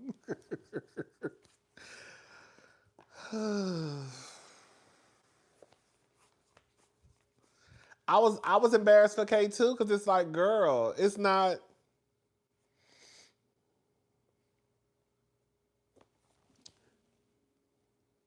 Did you see Ashley say Wendy can go kick rocks for not accepting her apology, which she's now claiming was for Wendy's kids on Watch What Happens Live? Pathetic. I saw something about that. You know, I really don't pay attention to the shit like that when it comes to some of the girls. But I saw that, like Ashley. That's what I'm saying. Ashley is so fake. Like, I hate shit. Like, I cannot believe I went up for Ashley at one point. Ashley, that's the shit I be talking about. Ashley, you're fake. Because the apology was not for Wendy. I don't give a fuck about Ashley not liking Wendy or telling Wendy to go kick rocks. The issue that I have had with Ashley and how she did Wendy, when it broke that Wendy was going through what she was going through, did you hear Stacey say the picture frame Greg gave Kay was not even Tiffany's? We know it wasn't Tiffany's. We saw the Macy's that he went to when he got it. Okay? Okay? I just don't like the way Ashley moves. She really does. I don't know. Like, Ashley just moves fake. She just moves fake. I don't care if you like somebody. Just stand in the fact that you don't like them. That's it. That's all I'm saying. If you want to drag Wendy every day. But don't act like you ever liked Wendy, because you never really liked Wendy, Ashley. I've said it, I'm going to say it again. The only reason why I even think that Ashley became cozy with Wendy on camera was because she didn't want people calling her a colorist. Happy holidays, cousin. Thank you, T-Rose617. Happy holidays to you, too. I've always felt that way. When she tried to appear as though she had Wendy's back, when they were trying to ice Wendy out of the group in Miami, I knew what Ashley was trying to do. I knew Ashley just wanted to make sure that she did not come across as a colorist. At the end of the day, she never liked Wendy. And she don't like Wendy now. But instead of her just saying, I never liked the bitch, she played this game as if she did. And then your true color started to show, because when Wendy gets caught up into some shit, You're out in public making jokes about it, the very first one, which is crazy because the person who I thought was going to be doing the joking and dragging was actually Giselle and Robin, and they didn't even drag or shade Wendy. It was you. Did you see Kay try to be funny in her IG about buying picture frames for Christmas? It didn't land at all. So corny. Girl, I don't keep up with Kay. I don't know nothing about Kay's IG, but thank you for telling me. The picture frame is corny. Kay, I'm going to go ahead and say it. Girl, I shouldn't say this. I'm not, listen. I'm going to go ahead and say it. I'm not a top model. I've already said this. I'm just an average looking black man. I think I'm cute. I think I could look decent when I put some clothes on and get a haircut. Baby, Greg is not no looker. Girl, what do Greg got going on to the point where you gonna let this man continue to embarrass you? Girl, this nigga gay, like, Kay is a badass bitch. She really is. Kay is bad. Now, she ain't having the best time on Housewives, but physically, Kay is bad. Her personality does not seem to be completely off, but she's a bad girl. Girl, I don't know what Greg got going on, but baby,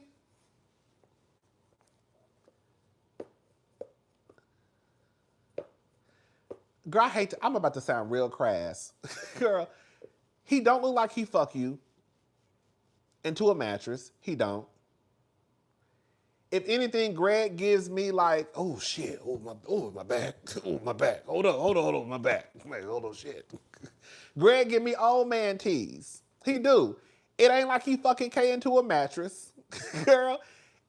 Like it ain't like it don't look like the dick is long and strong. I hate what I'm saying because I know it sounds real ignorant, girl.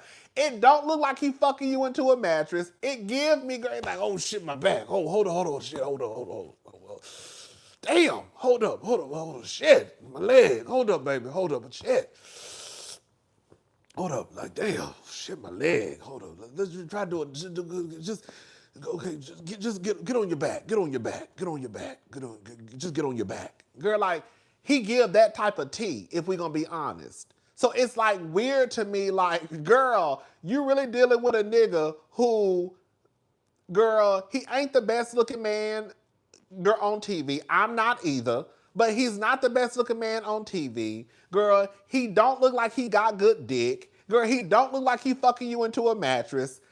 Girl, I don't know how long his money is. I don't know. So it's like, what is it, girl? And then you turn around and you accept a motherfucking picture frame? Girl, I would have got that picture frame and threw that motherfucker in the trash. Girl, just because, girl, you're not going to give me a motherfucking picture frame.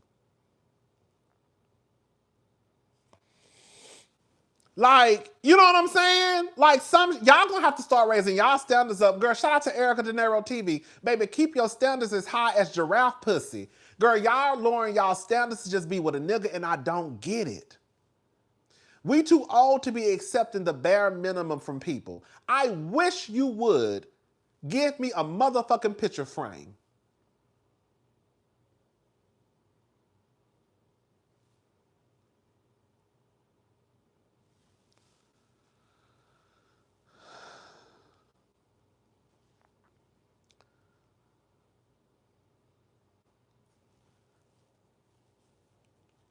Like, you know what I'm saying? Like, y'all be accepting the bare minimum. I don't like that for y'all. I really don't. Like, I really don't. Like, girl, a picture frame, and you gotta act like you happy. Hold up.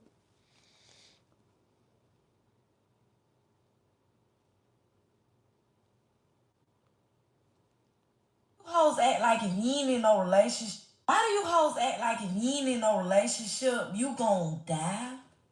Y'all be weak in the knees. Stand up. Stand up. Ain't no nigga finna treat me like no yellow Laffy Taffy. I am not the booty piece of the bread. Moneybag said, I'm the whole loaf. He the breadcrumb.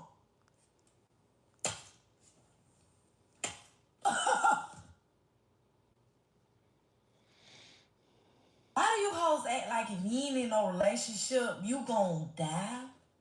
Y'all be weak in the knees. Stand up. Stand up. Ain't no nigga finna treat me like no yellow Laffy Taffy. I am not the booty piece of the bread. Moneybag said, I'm the whole loaf. He the breadcrumb. And that's what I'm saying. I'm wrong, but Greg treats Kay like she's an ugly one. In the relationship, yes, ugly people need love too, but you know what I mean. Happy holidays. Right. No, for real. And like somebody just said, it would have even been more acceptable to me if he would have got her like a necklace, a bracelet, some earrings, even if it wasn't a ring. Even if he would have been like, you know, we're gonna get married when the time is right, but I wanted to do something special for you, right? Get her a nice necklace, a nice little bracelet, some earrings like somebody just said. There are so many other roads he could have went down to show some type of appreciation, to let her know that I'm really not trying to play games with you. Girl, you went and got a motherfucking picture frame. A picture frame. A picture frame. A picture frame. Girl, you could have got me some cute little earrings. You could have got me a cute little bracelet. You could have got me an old little nasty watch. Out of all the shit in that big ass jewelry store, out of all the shit in that big ass jewelry store, the most you decide, not a charm bracelet, nothing, Pandora, nothing, bitch. You hear me? You could have got me a little nasty Pandora, girl. Girl, I'm about to get pissed off. Girl, I'm about to get pissed off. Girl, I'm about to get pissed off. Bitch, girl, I gotta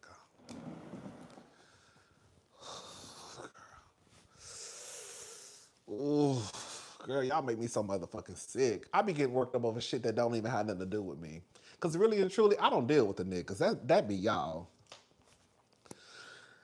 Ooh. Girl, I have to get up and walk around, girl. Y'all be making my nerves bad. I don't understand.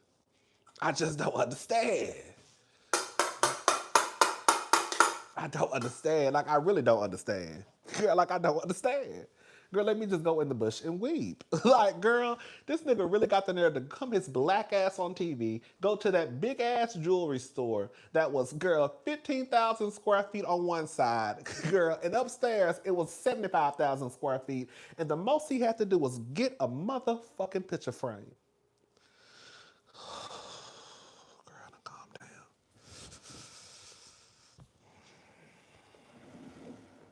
Oh, girl, I had to walk around, girl. I had to walk around, girl. My nerves was getting bad, girl. You know, girl, I was just really walking in a circle because I ain't got that much space. Girl, and the most, girl, a picture frame with no picture, how dreadful. Shout out to the white, right? Like, yes. Like, what is we doing? Not even a toe ring, cousin, a toe ring. Like that's what I'm saying. Like, out of all the shit in that motherfucking jewelry store, the most you could come up with was a motherfucking picture frame. I don't want that for y'all. I don't. I don't want that for y'all. I really don't. Girl, I don't want that for y'all. I want y'all expectations to be met. I understand that sometimes you can have unrealistic expectations, but I don't think that it's unrealistic to expect more than a picture frame. I don't. I'm not expecting Greg to go in that store and buy Kay a $10,000 watch. I'm not expecting him to go into that store. She said when we get married, and that man responded with yes. When you get married, this was a humiliation ritual. Happy holidays, Rodney. Girl, happy holidays, Rodney. It was him saying it was for the first picture, like they haven't been together. Right, and that's what I said in my review. The way he said it, as if, I'm sorry. You trying to make this some sentimental type of situation, and it's not. Nigga, we've been together for years. I've met your daughters. Okay, girl, I'm moving back into your house. Why are you acting like, oh, this is our picture for our first home? A home quiet as it's kept that y'all not even gonna be in past 5 years from what y'all said. A home quiet as it's kept that your name not even motherfucking on. Hello? So I'm supposed to be excited that you got me a picture frame? As if nigga, we ain't been together for 5, 6, 7, 8, now, however long they been together. Like, no. And I know Mama K is having a motherfucking fit, as she should have. Shout out to Mama K. I know her mama is having a fit.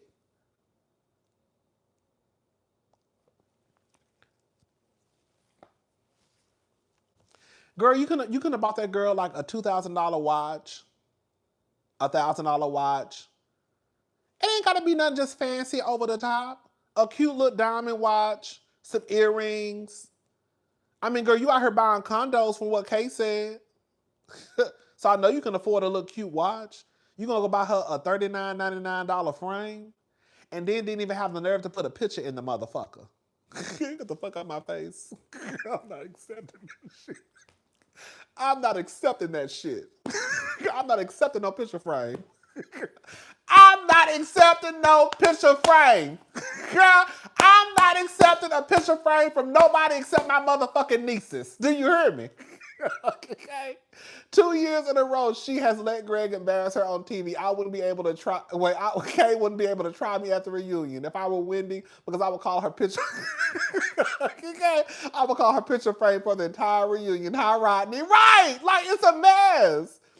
He could have went on to Macy's if he that cheap, baby. That looked like a picture frame that came straight out of Foley's. See, some of y'all girls don't know about Foley's. Okay, you got to be a girl of a certain age to know what I'm talking about. That picture frame looked like it came straight out of Foley's. And some of y'all gonna say, where Foley's at? Foley's is not around. Hello, that's the gag. He looked like he got that picture frame from Foley's. Where is Foley's at, Rodney? Foley's don't exist no more. Foley's went out of business a long time ago. That's the whole motherfucking point. Okay, you too bad, sister. You too bad to be putting up with this foolishness. But it was giving Macy's, though. No lie. That picture frame was giving. Ain't nothing wrong with Macy's, girl. I love Macy's. Girl, but that picture frame was giving Macy's. It was. It was. And the part that pissed me off, girl, the part that pissed me off, girl, he really, girl, I'm telling you what pissed me off. And after this, I'm gonna leave Greg and Kay alone. I'm gonna leave them alone. I'm gonna tell you what really pissed me off. Girl, when she walked in that motherfucking house and he was like, yeah, I was trying to surprise you. I didn't want you to see it. Girl, he had that used and abused U-Haul box, not a gift box. Girl, he had put them roses in a used U-Haul box. I said, Greg, you could have just put this shit on the motherfucking counter, girl. Girl, Greg is doing shit that, you really put these flowers the way I would have been flipping tables like Teresa Giudice. Baby, you really put these flowers and the picture frame inside of a used U-Haul box. As if the way that you were presenting it to her is acceptable. I would have rather had Greg just sitting on the couch and say, hey, I put something on the couch for you. You see what I'm saying? If he didn't want her to necessarily see it when she walked in, he could have said, hey, I put something on the bed for you. But you put it in a U-Haul box that was used. And then gave it to her. I said, oh, sister, we not going out like this. Not over no Greg. Not over no Greg. Not over no motherfucking Greg. Girl, this is no shade, because I got 3 nieces. This is no shade. I'm not kid shaming nobody. But Kay is too bad of a bitch. She ain't got no kids. Greg got 3 kids, an ex-wife. Girl, he looked like when he has sex, he be out of breath. He looked like he be catching cramps when he have sex. He looked like he could probably only have sex for a few minutes before he stop every time. He ain't the best looker. Girl, every time he talk, he sound like he mumbling. You know, I'm trying to be the bust man. I said, what the fuck is he saying? Girl, he low-key sound like Cliff when he talk from Bell Collective. Girl. So all I'm saying is, girl, what are you getting out of this scenario with Greg?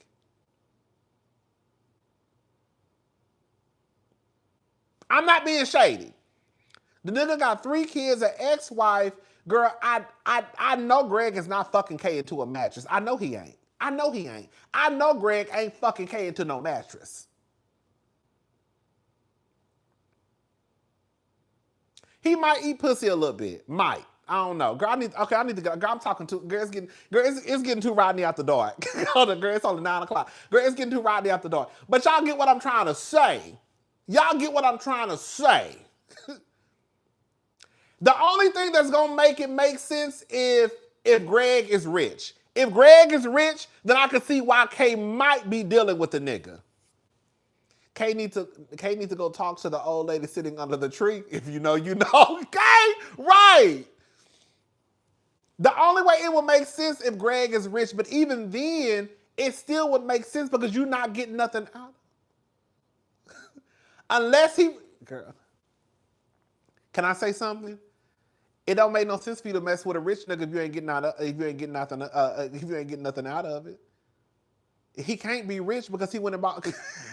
Girl, it makes no sense for you to mess with a rich man if you're not getting nothing out of it. If the only thing you can get from a rich nigga is a picture frame, then I know you're not getting nothing out of it. Hello?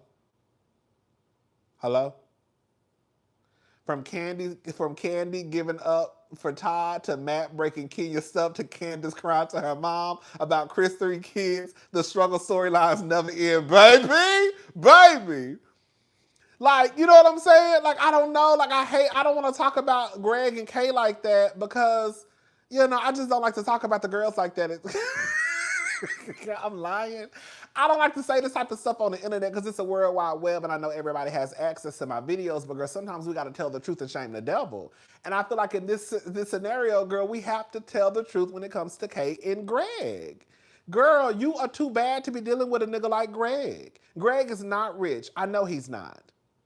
And that picture frame told me everything I needed to know.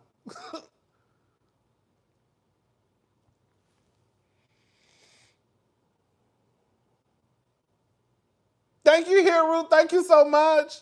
I'm just saying, like, come on, sister. Like, we gotta, girl, I don't know.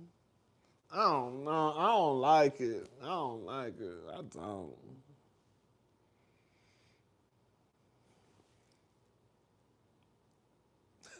You like who you are, Rodney. Kay is just as weird as Greg. Girl, not today. And another thing, like, you could, like, I don't know.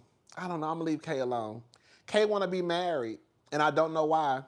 I don't know why she wanna be married to Greg. Like, I don't get it. Like, I really don't understand it. I don't. And she tried to act, remember Kay, like Kay, y'all be trying to talk about Stacey, but Kay, your storyline not adding up either. Because if we're gonna be honest about it, sister, you brought your black ass on the show trying to make it seem as though, girl, you was a proud, independent black woman who don't need no nigga, pretty much.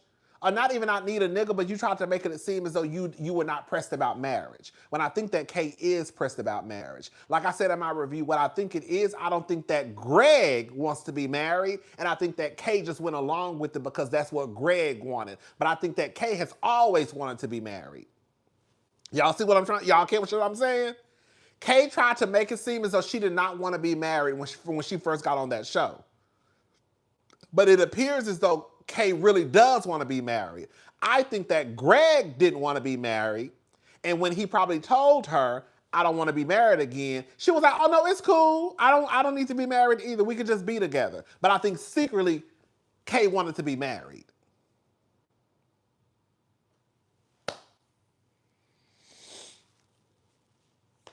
Because now it's all coming out like it's too much conversations about a wedding and about a ring and about getting married for a person who pretended as if she did not want to be married. Kay, you wanted to be married. It was Greg who probably didn't want to be married. And now that's why he's acting funny because it's kind of like, whoa. Whoa. Like I thought we talked about. Like, I don't know this to be true. This is just what I'm thinking. That's how it's coming across like, whoa, we talked about this. Like, why, whoa. Like I said, I didn't want to be married anymore. And now you switching up on me. That's what it's giving to me. A mess. I don't think Greg want to be married either. Because if he did, he would just propose.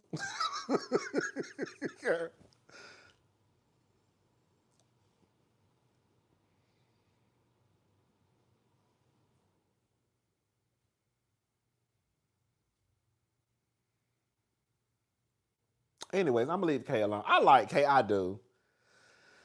I like Kay. I don't know if I like her as a housewife.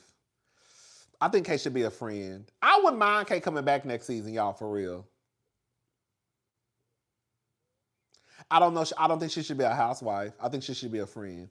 Those housewife, you gotta like, those housewife roles can really fuck you up. Some people just don't. I don't think there's enough appreciation for friend roles. Seeing what we've seen now from this season of RHOP, what's your prediction on season 11 cast? Who goes and who stays? Oh, I don't know, because I'm still surprised that Ashley made it this long. Ashley, I'm surprised that Giselle. I thought at one point Giselle probably would have left. Picture frame is a gift for someone serving life. Okay. What do I want to happen? Okay, I'll tell you this. What do I think is going to happen versus what I want to happen? What I think is going to happen, Karen will come back. Somebody is not coming back, though. And I don't know if it's going to be Kay or Angel. If I had to pick, I would rather Angel come back over Kay.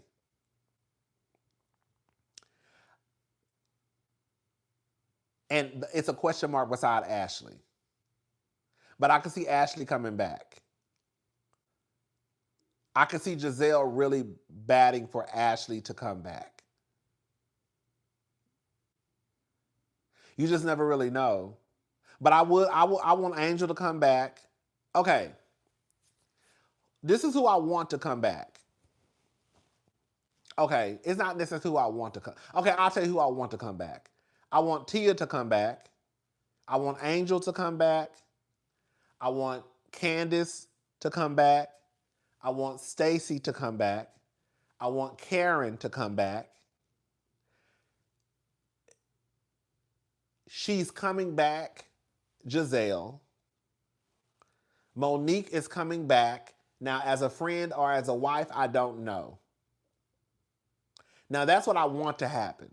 Now, will that happen? Probably not. I feel like Candace is not coming back because I think that in my head, I think that Monique and Giselle are in cahoots together. Oh, and Wendy. We definitely want Wendy to come back. I forgot about my girl Wendy. I didn't say Wendy. I think that would be a solid cast. I think that if Candace came back, Angel, Tia, Stacy, Wendy, Karen, and Giselle, and then Jazzy Mike can be a friend, Monique can be a friend. I think that would be a solid cast. I do. But like I said, I don't know if Candace is going to come back. Because I think that Monique and Giselle are in cahoots together to make sure that Candace does not come back. However, I feel like Wendy and Karen would want Candace back. What do I see in Angel? It's not about necessarily what I see in Angel. I don't think that Angel is I don't think Angel is this horrible housewife that people are making her out to be. I think that what happens in the housewife world is we expect these girls to get on TV and be Nene Leakes and Kenya Moore and Stacey. And every girl is not like that. There have been girls who almost got their walking papers after their first season. We can start with Portia Williams. Portia Williams was about to be fired. And if it wasn't for Nene, I think it was Nene and Kim or Nene and Candy, who went and vouched for Portia, Portia would have been gone her first season. And now Portia is the middle girl. We have Angie K from Real Housewives of Salt Lake City. Nobody liked Angie K. I still remember me coming down here saying, "Oh my, I don't never watch What Happens Live." One night, I saw Angie K on. I was like, let me just watch this. And I was like, oh, Angie is actually kind of cool. And I remember coming back down here and I was saying, oh, I was like, y'all, Angie does not appear to be that bad. She seems like she was okay on Watch What Happens Live. Now, fast forward, the last 2 seasons, Angie has been the middle girl. So I just feel like sometimes people are so quick to kind of dismiss the girls because they may not show up how we want them to show up. They may have a horrible season. It's like, girl, kind of give the girls a chance to kind of like find their footing. Everybody's not going to be this reality top TV star. Look at Drew Sidora. None of the girls like Drew or care for Drew her first, 2 or 3 seasons. Last season, now all of a sudden, everybody loves Drew Sidora.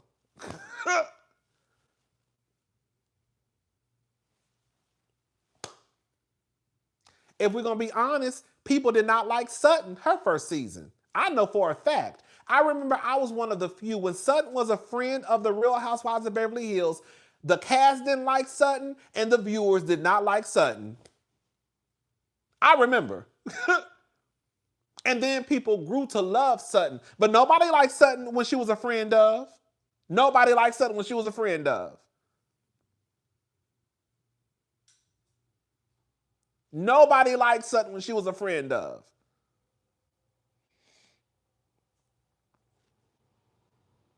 Now people, okay, we still don't like Sutton, okay? Okay, girl. But I'm just saying, like, I just think that sometimes we're so quick to kind of like dismiss the girls and be like, oh, they can go.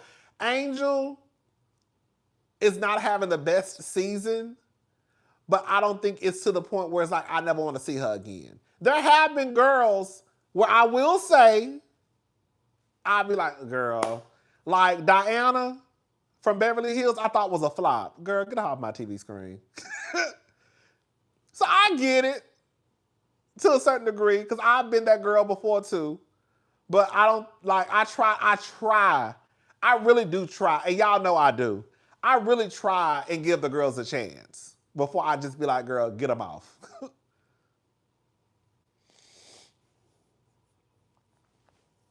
Diana was a flop to me. She came in as I thought she was going to be the full package, and it was just kind of like, Jenna Lyons to me was a flop. She was. Jenna Lyons, I follow Jenna Lyons on Instagram. But as a housewife, I thought she was a mess.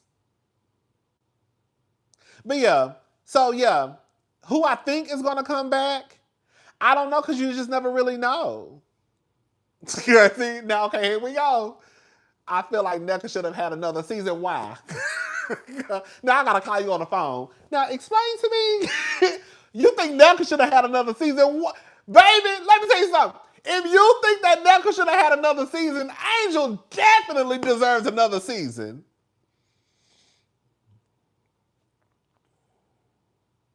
Oh, I want to talk about Bang Bang. Y'all know the lawsuit? Y'all know Kenya was supposed to come back this season. Baby. The court documents, I need to go read the court documents.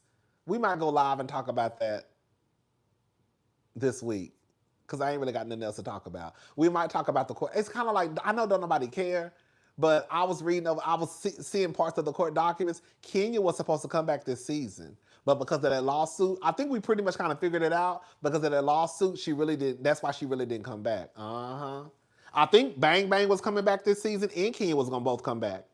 I would cast Jamal's new wife in a baby mama. Let's ambush Giselle the same way they ambushed Charrisse on New Jersey by bringing her family behind her back. Baby, that would be a mess.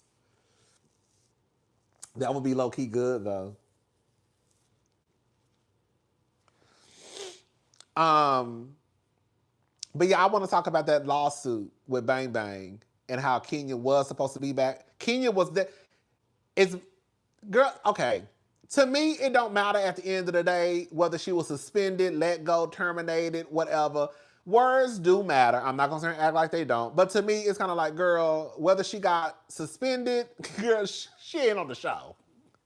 That was my whole thing. Whether Kenya got suspended, expelled, fired, she wasn't on the show. That was my whole point. But to Kenya's point, Kenya was never terminated. She wasn't. So as much as people wanted to say, oh, she got fired, Kenya was never fired. She was suspended. Now, was she suspended with pay? I don't know. But Kenya was definitely coming back season 17. And the thing that stopped Kenya coming back was basically that lawsuit. But Kenya wasn't fired. She wasn't. So she got her ass down to Tamron Hall and said that basically she's still an employee with Bravo. She was still an employee with Bravo. When she said that she was still an employee with NBC Universal, Bravo, whatever, she's still an employee with NBC Universal, Bravo. So yeah, I was like, okay. So when I saw that in black and white, I was like, oh. But yeah, I think Bang Bang was coming back too. I think Bang Bang was coming back and Kenya was coming back. Bang Bang fucked it up because Bang Bang started feeling, girl, let me shut up. We're going to talk about it another day. But yeah, I don't know about Potomac. This is who I know is coming back, okay? This is the no. We know Giselle is coming back. We know Karen is coming back. We know Stacey is coming back. We know Wendy is coming back. We know that Tia is coming back.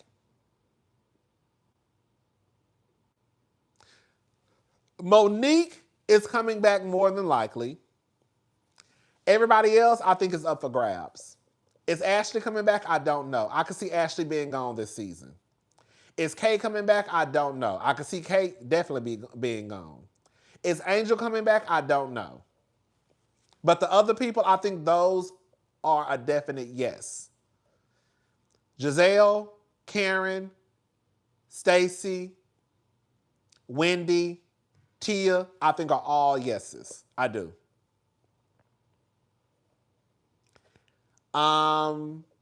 Everybody else, I don't know. Wendy coming back because Wendy's trial is not until April 2026.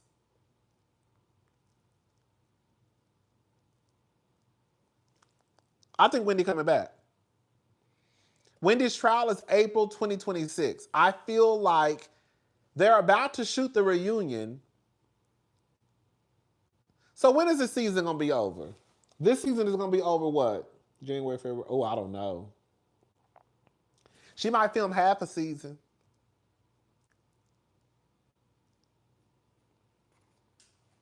Okay, so the reunion, okay. So the reunion, they're about to film the reunion, what, in probably like a week or two?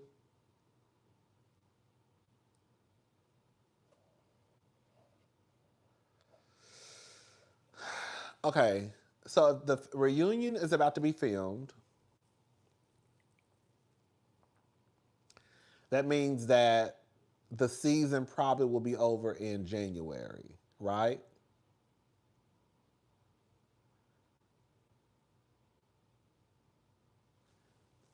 So y'all think the season gonna be over? Like the season, including the reunion, is gonna be over? Or do you think the reunion is gonna air in? Do you think the season is gonna be over in January and the reunion airs in February? Or do you think the season and the reunion is gonna be completely over by the end of January?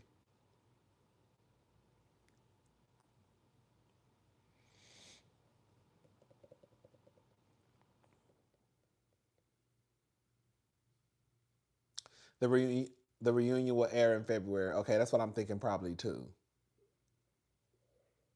I don't see them not picking those cameras up.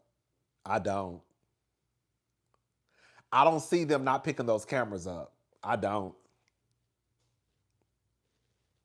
Like I think they might give them like a little break, a 1 or 2 week break, but it's too hot in the streets. You got Wendy's story. I don't think they're gonna wait too long to pick those cameras up. I just don't.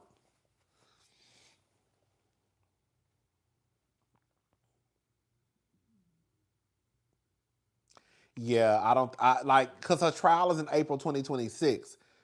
Because I'm thinking about going. Okay? I'm thinking about going to the trial. I don't know though, but I'm thinking about going. I just don't know when the date is of the trial. But anyways, yeah, the trial is in April 2026. Yeah, I think they gonna pick those cameras up, y'all. I know I would. Wouldn't you? If your girl, if one of your girls was fighting for her life on a reality show, y'all won't pick the cameras up, baby. I tell them motherfuckers, baby, girl, y'all got about a 2-week break, if that. Okay, girl, you got Karen coming back. Okay, you got Wendy, girl, fighting for her life. Girl, those cameras, I will bring those cameras up quick.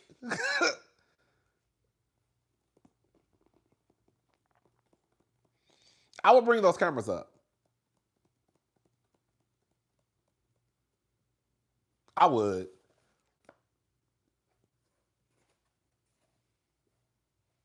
We would need to get at least 2 months of filming. Okay, January, February, March, April.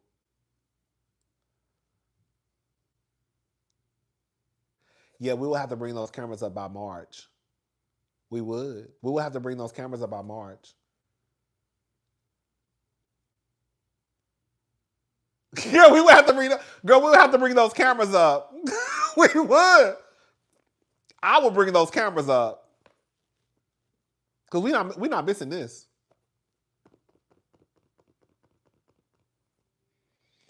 Every time they walk out that courthouse, we gonna catch them. We probably can't go inside the courthouse, but bitch, we gonna catch them walking in and walking out every time they gotta go to trial. Every day, them cameras gonna be outside on the sidewalk.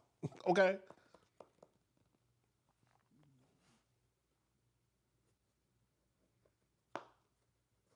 I want Candace to come back. The only thing is, I hate to say this, they don't want Candace back. Well, I don't know. It's not they. The only way I could see Candace coming back, because this is what I feel like is happening, right? I feel like Wendy and, what time is it? Okay. I feel like Wendy and Karen would be a champion for Candace to come back. I do. Because Wendy gonna want somebody on her side.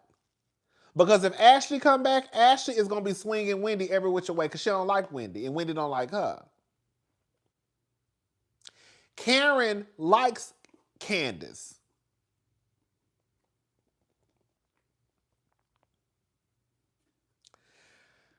It would change the show because, baby, them bitches don't like each other.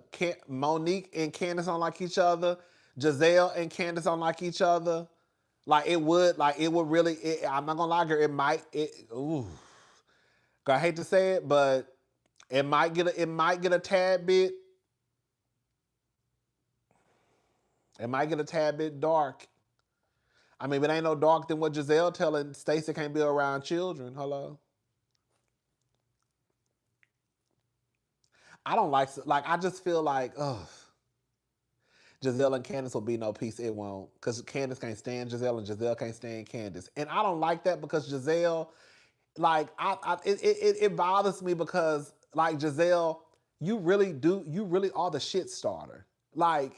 Stop acting like whatever has happened on this show, the majority of the time, it's Giselle's fault. Yes, Candace cussed you out. She did. But why she cussed you out, Giselle?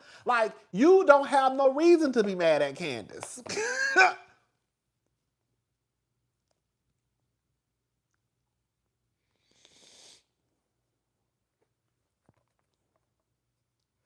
That's the only thing I don't like.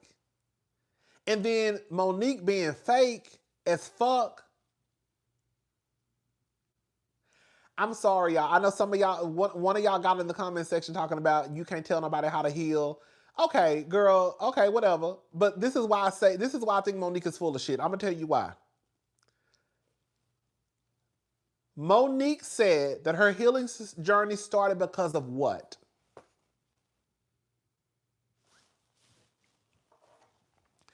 Monique told Ashley outside on her patio, may need to change the name of the show to Sorority Sisters, okay? Monique said her healing journey started because of what?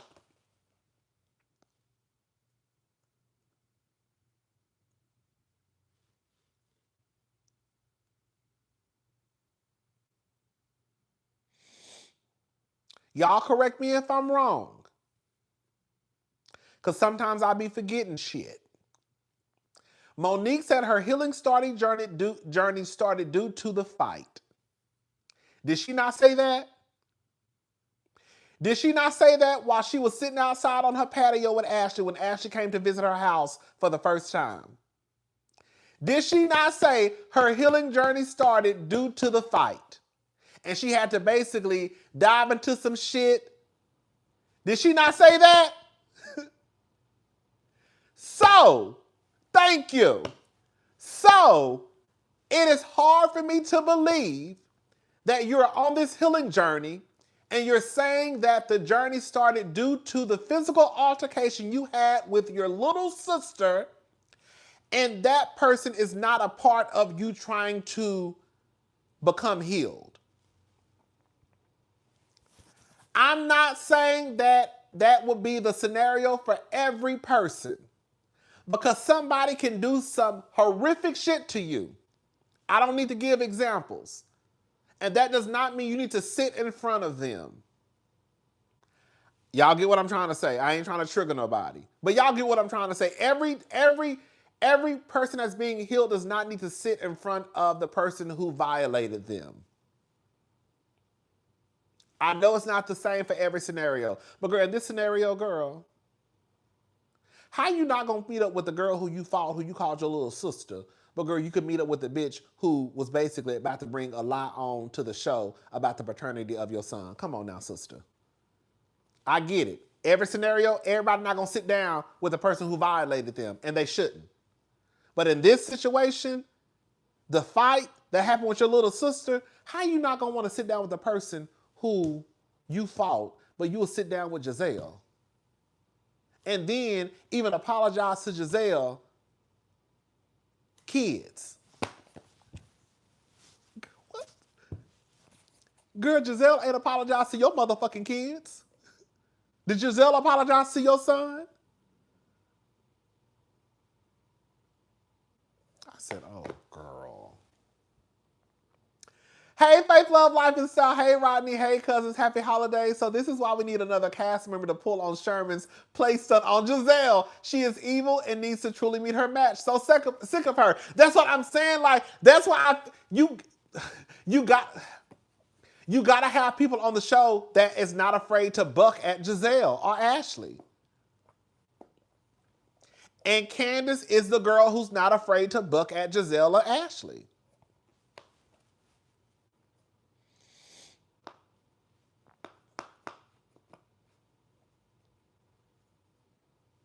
Ashley got Candace one good time when she was at this your mama's house.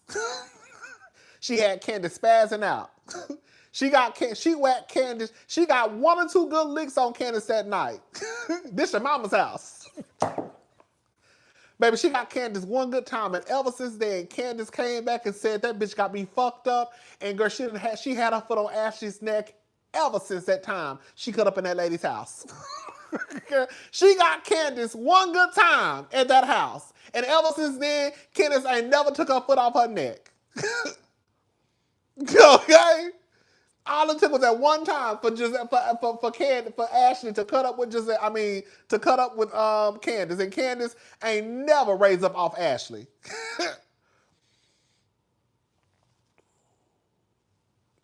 Okay? It's just, I don't know, I just think, that's why I think Monique is fake with the whole healing journey. Because again, I'm not talking about some deep, like some man. Y'all get what I'm trying to say. I'm talking about a fight you had with your little sister, and you say that you're on a healing journey. Are we watching The Real Housewives? Are we? That is so sad. Are we watching The Real Housewives? Or trying to strategize the next season of Survivor? So much for friend groups, and that's a sad thing, right? And you know what's so crazy? It really should not be this difficult.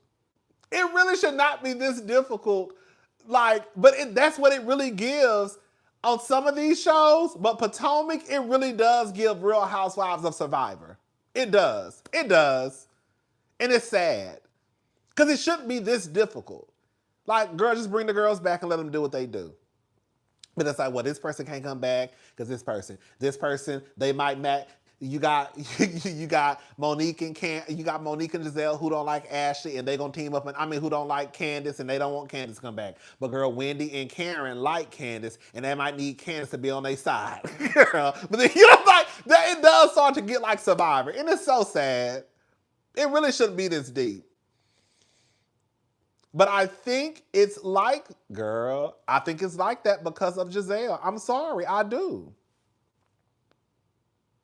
One thing I've always appreciated about Nene Leakes is that Nene does not lie and Nene does what's best for the show. Even do we think Monique could handle Candace's mouth? Girl, she didn't handle it the first time. Okay? And all she was doing was spinning. Okay? You can't handle my mouth, motherfucker. Okay? She didn't handle it the first time and all she said was good night, good night. Girl, we sleeping, we bored. That's all Candace did. That's all Candace did. And Monique was trying to snatch her up. So we know, girl, if that's all Candace had to say, girl, because girl, the way the girls was acting, the way the girls was acting, they swore up and down. Well, when you talk crazy, that's what you do. You say when you want to drag me, then what you fucking think gonna happen? She dragged you because you said drag, girl. Like the way the girls was acting. That's how they was acting. They were acting as if, girl, Candace really was talking to Monique the way she talked to Giselle at the reunion. That's how the girls was acting like Candace talked to Monique, girl. And when you really look at the clip, Candace was just like, girl, we sleeping, we bored. Good night, good night. Conk, conk. Girl. But the girls had a whole nother picture of what they decided to paint on the internet. Because you making up shit that don't make no damn sense. That's what I'm like, girl. Like, the shit she was saying to Monique was really like play. Girl, it was really just like play. Y'all, she wasn't talking to Monique like she was talking to Giselle. You sitting over there with your dwindling uterus. Hello? Damn. Like, we've heard the shit that has come out of Candace's mouth. And the way she was talking to Monique was really on some light play shit. Twirling and singing and dancing. But the way the girls retell the story, is like Candace was just like, that's why you got your ass snatched up because your mouth's so motherfucking smart. Because she said good night. Damn, a bitch can't even dance in a circle and say good night. Girl, y'all say that's why she got snatched up? Oh, baby. Girl, a bitch can't even dance and say good night no more. Y'all talking about she got a smart ass mouth. Girl, what show y'all watching? What show y'all watching? Because I didn't see none of that. Girl, she got snatched up because she was singing and dancing in the circle talking about good night. I said, baby, y'all some gutter snipes, baby. A bitch can't even dance no more. People don't dance no more. All they do is this. Girl, all they do is this. People don't dance no more. All they do is this. Girl, people can't even dance no more. God damn. Anyways, girl, it is what it is. It's gonna be what it's gonna be. Okay? Bitch. Girl, I say god damn. Shit. What's up, James? Shout out to Spill It Boy TV. Y'all say hey to James. Baby, one thing a gaslight during season 5 was Crazy Boots. Bitch, I lost my mind during season 5. Bitch, when I tell you the way y'all had my nerves so fucking fucked up. Bitch. Baby, the way y'all, baby, I remember, I am not exaggerating. It would be some episodes in season 5, I was watching 4 and 5 times. Do y'all remember what the fuck I just said? The way y'all had my nerves so out of control.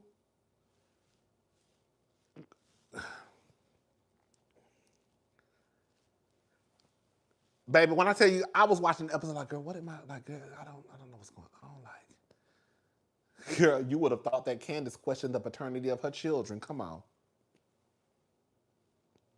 You would have thought she sat on TV and said, is this what no cancer looks like? You would have thought she said, you would have thought she said she can't be around husbands and children. Hello?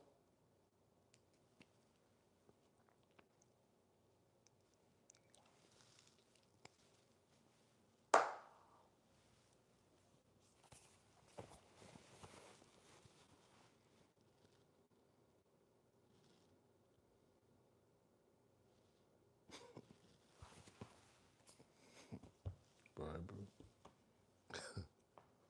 Baby.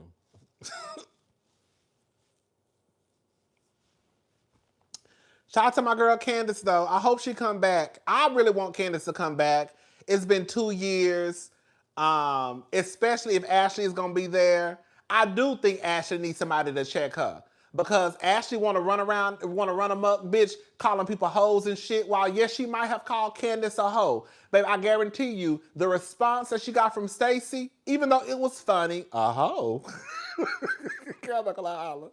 Even though it was funny, girl, Candace would have been whacking Ashley all up and through that hallway. That's why Ashley running around here acting the way she acting, because ain't nobody really there to check Ashley.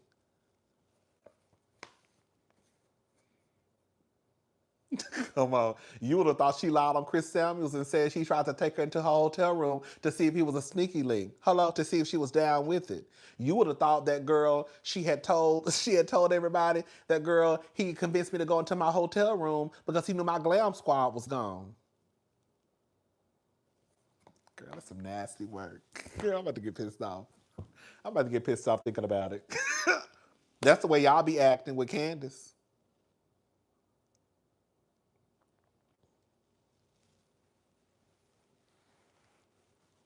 Y'all acting like, girl, she walked around here and accused somebody's husband of grabbing a woman by her ass, which is sexual assault.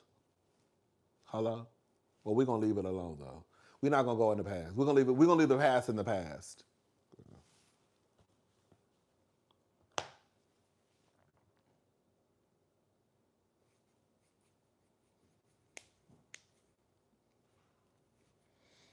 The thing is, everybody can't come back, though. That's just a fact.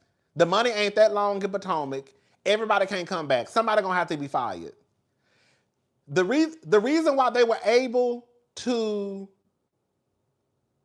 bring on Angel, Kay, Jazzy was because they had Karen's budget up. The reason why they were able to bring on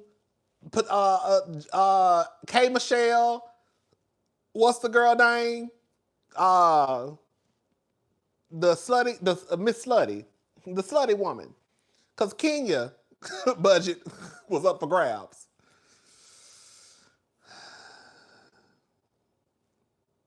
I do too. And honestly, like, I don't know if they can afford to bring everybody back. Because Candace already said in an interview that the money would have to be right.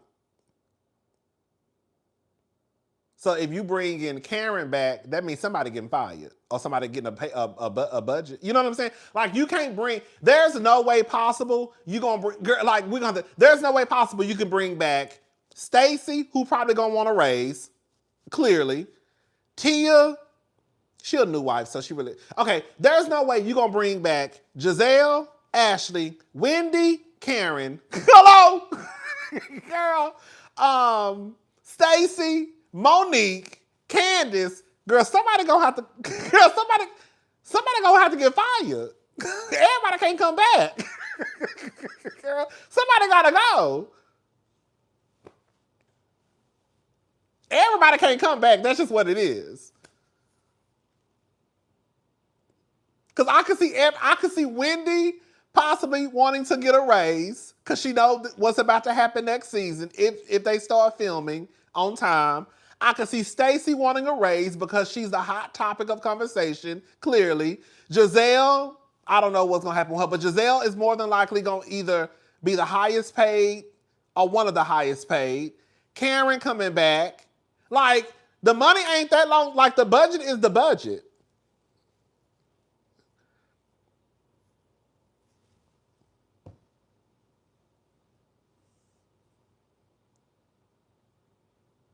Karen coming back is going to take up the budget. Okay? That's one. So whoever they hired and gave them Karen's money, they're going to take that money right on back. So somebody got to go. Maybe even two of y'all. Because if Karen coming back and we gave y'all some of Karen's money, y'all got to go because we got to get Karen her money back.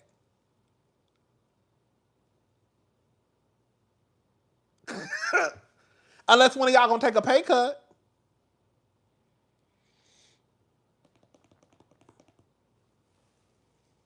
Monique can be a friend, high-key. She just wants to be a flunky to Giselle anyway. I feel like Monique can be a friend too, honestly. I think Monique can be a friend. Monique can be a friend. And when y'all think about it, Monique not even doing, like, girl, we saw Monique, girl, I'm not trying to be funny. Monique was on the show, what, twice this season? 2 or 3 times? Not a lot. Monique does not need to be a full-time housewife. And like I said, y'all know like the husbands have to sign off on the children being on the show. Monique already let it be known that co-parenting with Chris is not the business.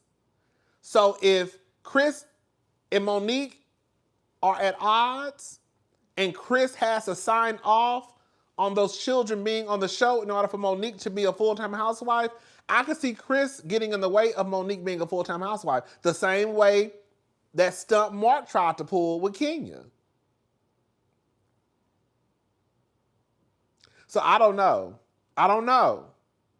But I don't need Monique as a full-time housewife either. Honestly, if we're gonna be honest, I wouldn't mind Candace coming back as a friend of. I really wouldn't. I think it would be cute for Candace not to necessarily come back as a full-time housewife, but come back as a friend. I think that would be cute for Candace. Now that I think about it, Candace doesn't need to be a full-time housewife. I think it will be. You know what? I think I'm okay with that. I really am. I think I'm okay with Candace coming back on the show as a friend of. I would. I just thought about that. I would be okay. I don't need Candace as a full-time housewife. I don't. I think a friend of, just to kind of test the waters. It ain't too much. A friend of would be cute for Candace. It really would. I didn't even think about that. I was really just thinking about her coming back as a full-time. Yes. That way Chris doesn't have to be there and she doesn't have to share her personal life. Yes. I was just thinking about her being a full-time housewife. It never even crossed my mind that she could be a friend of. Candace should come back as a friend of. Yes, there we go. We got it. There we go. Candace, come back as a friend of and we good to go. Cousin Wendy about to take an unpaid vacation. Oh, no. Yes.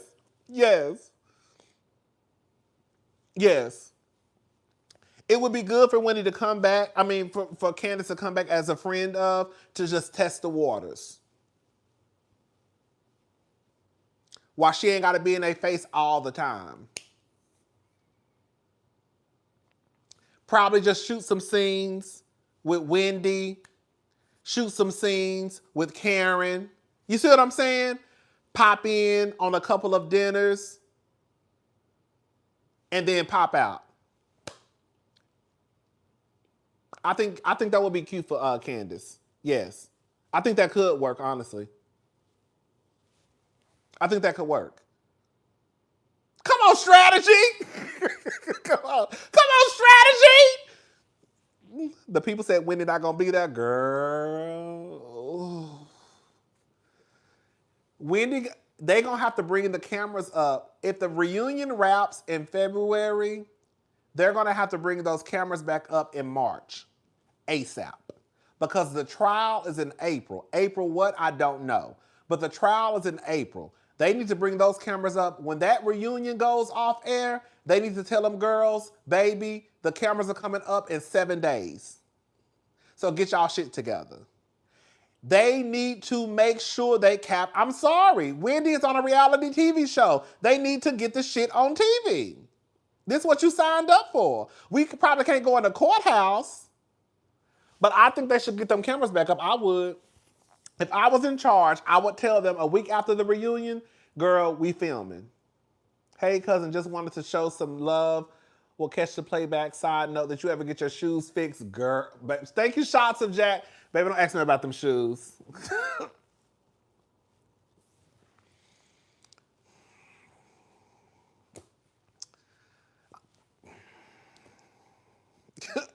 Thank you.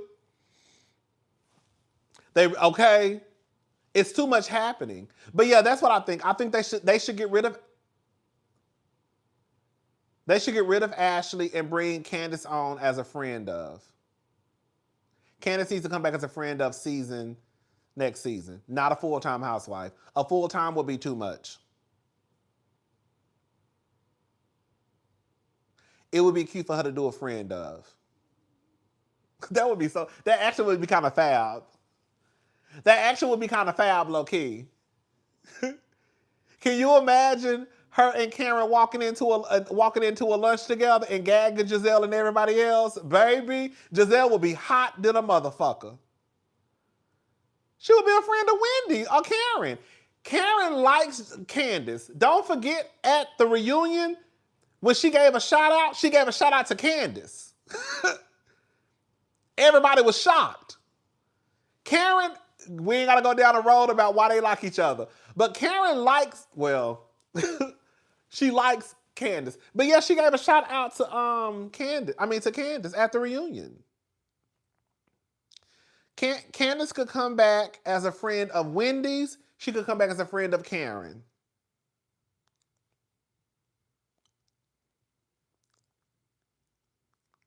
And quiet as it's kept, she could come back as a friend of Kay if Kay comes back. But the truth of the matter is, we know Candace. Does she really need to? Does she really? I guess she would need somebody to walk in. Yeah. But yeah, she got somebody to be a friend of. Anyways, y'all. That's it. We've been on here for like 2 hours. I will probably talk to y'all later this week. We may go live again. It just depends. I don't know. Because I do want to talk about Bang Bang in Kenya. That's just something light. I think Ashley needs to go too. Ashley's time has come. It's done.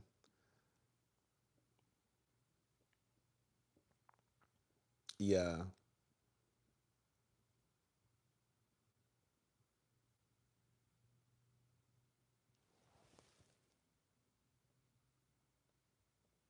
All right, y'all, I'm gone. Thank y'all so much for watching.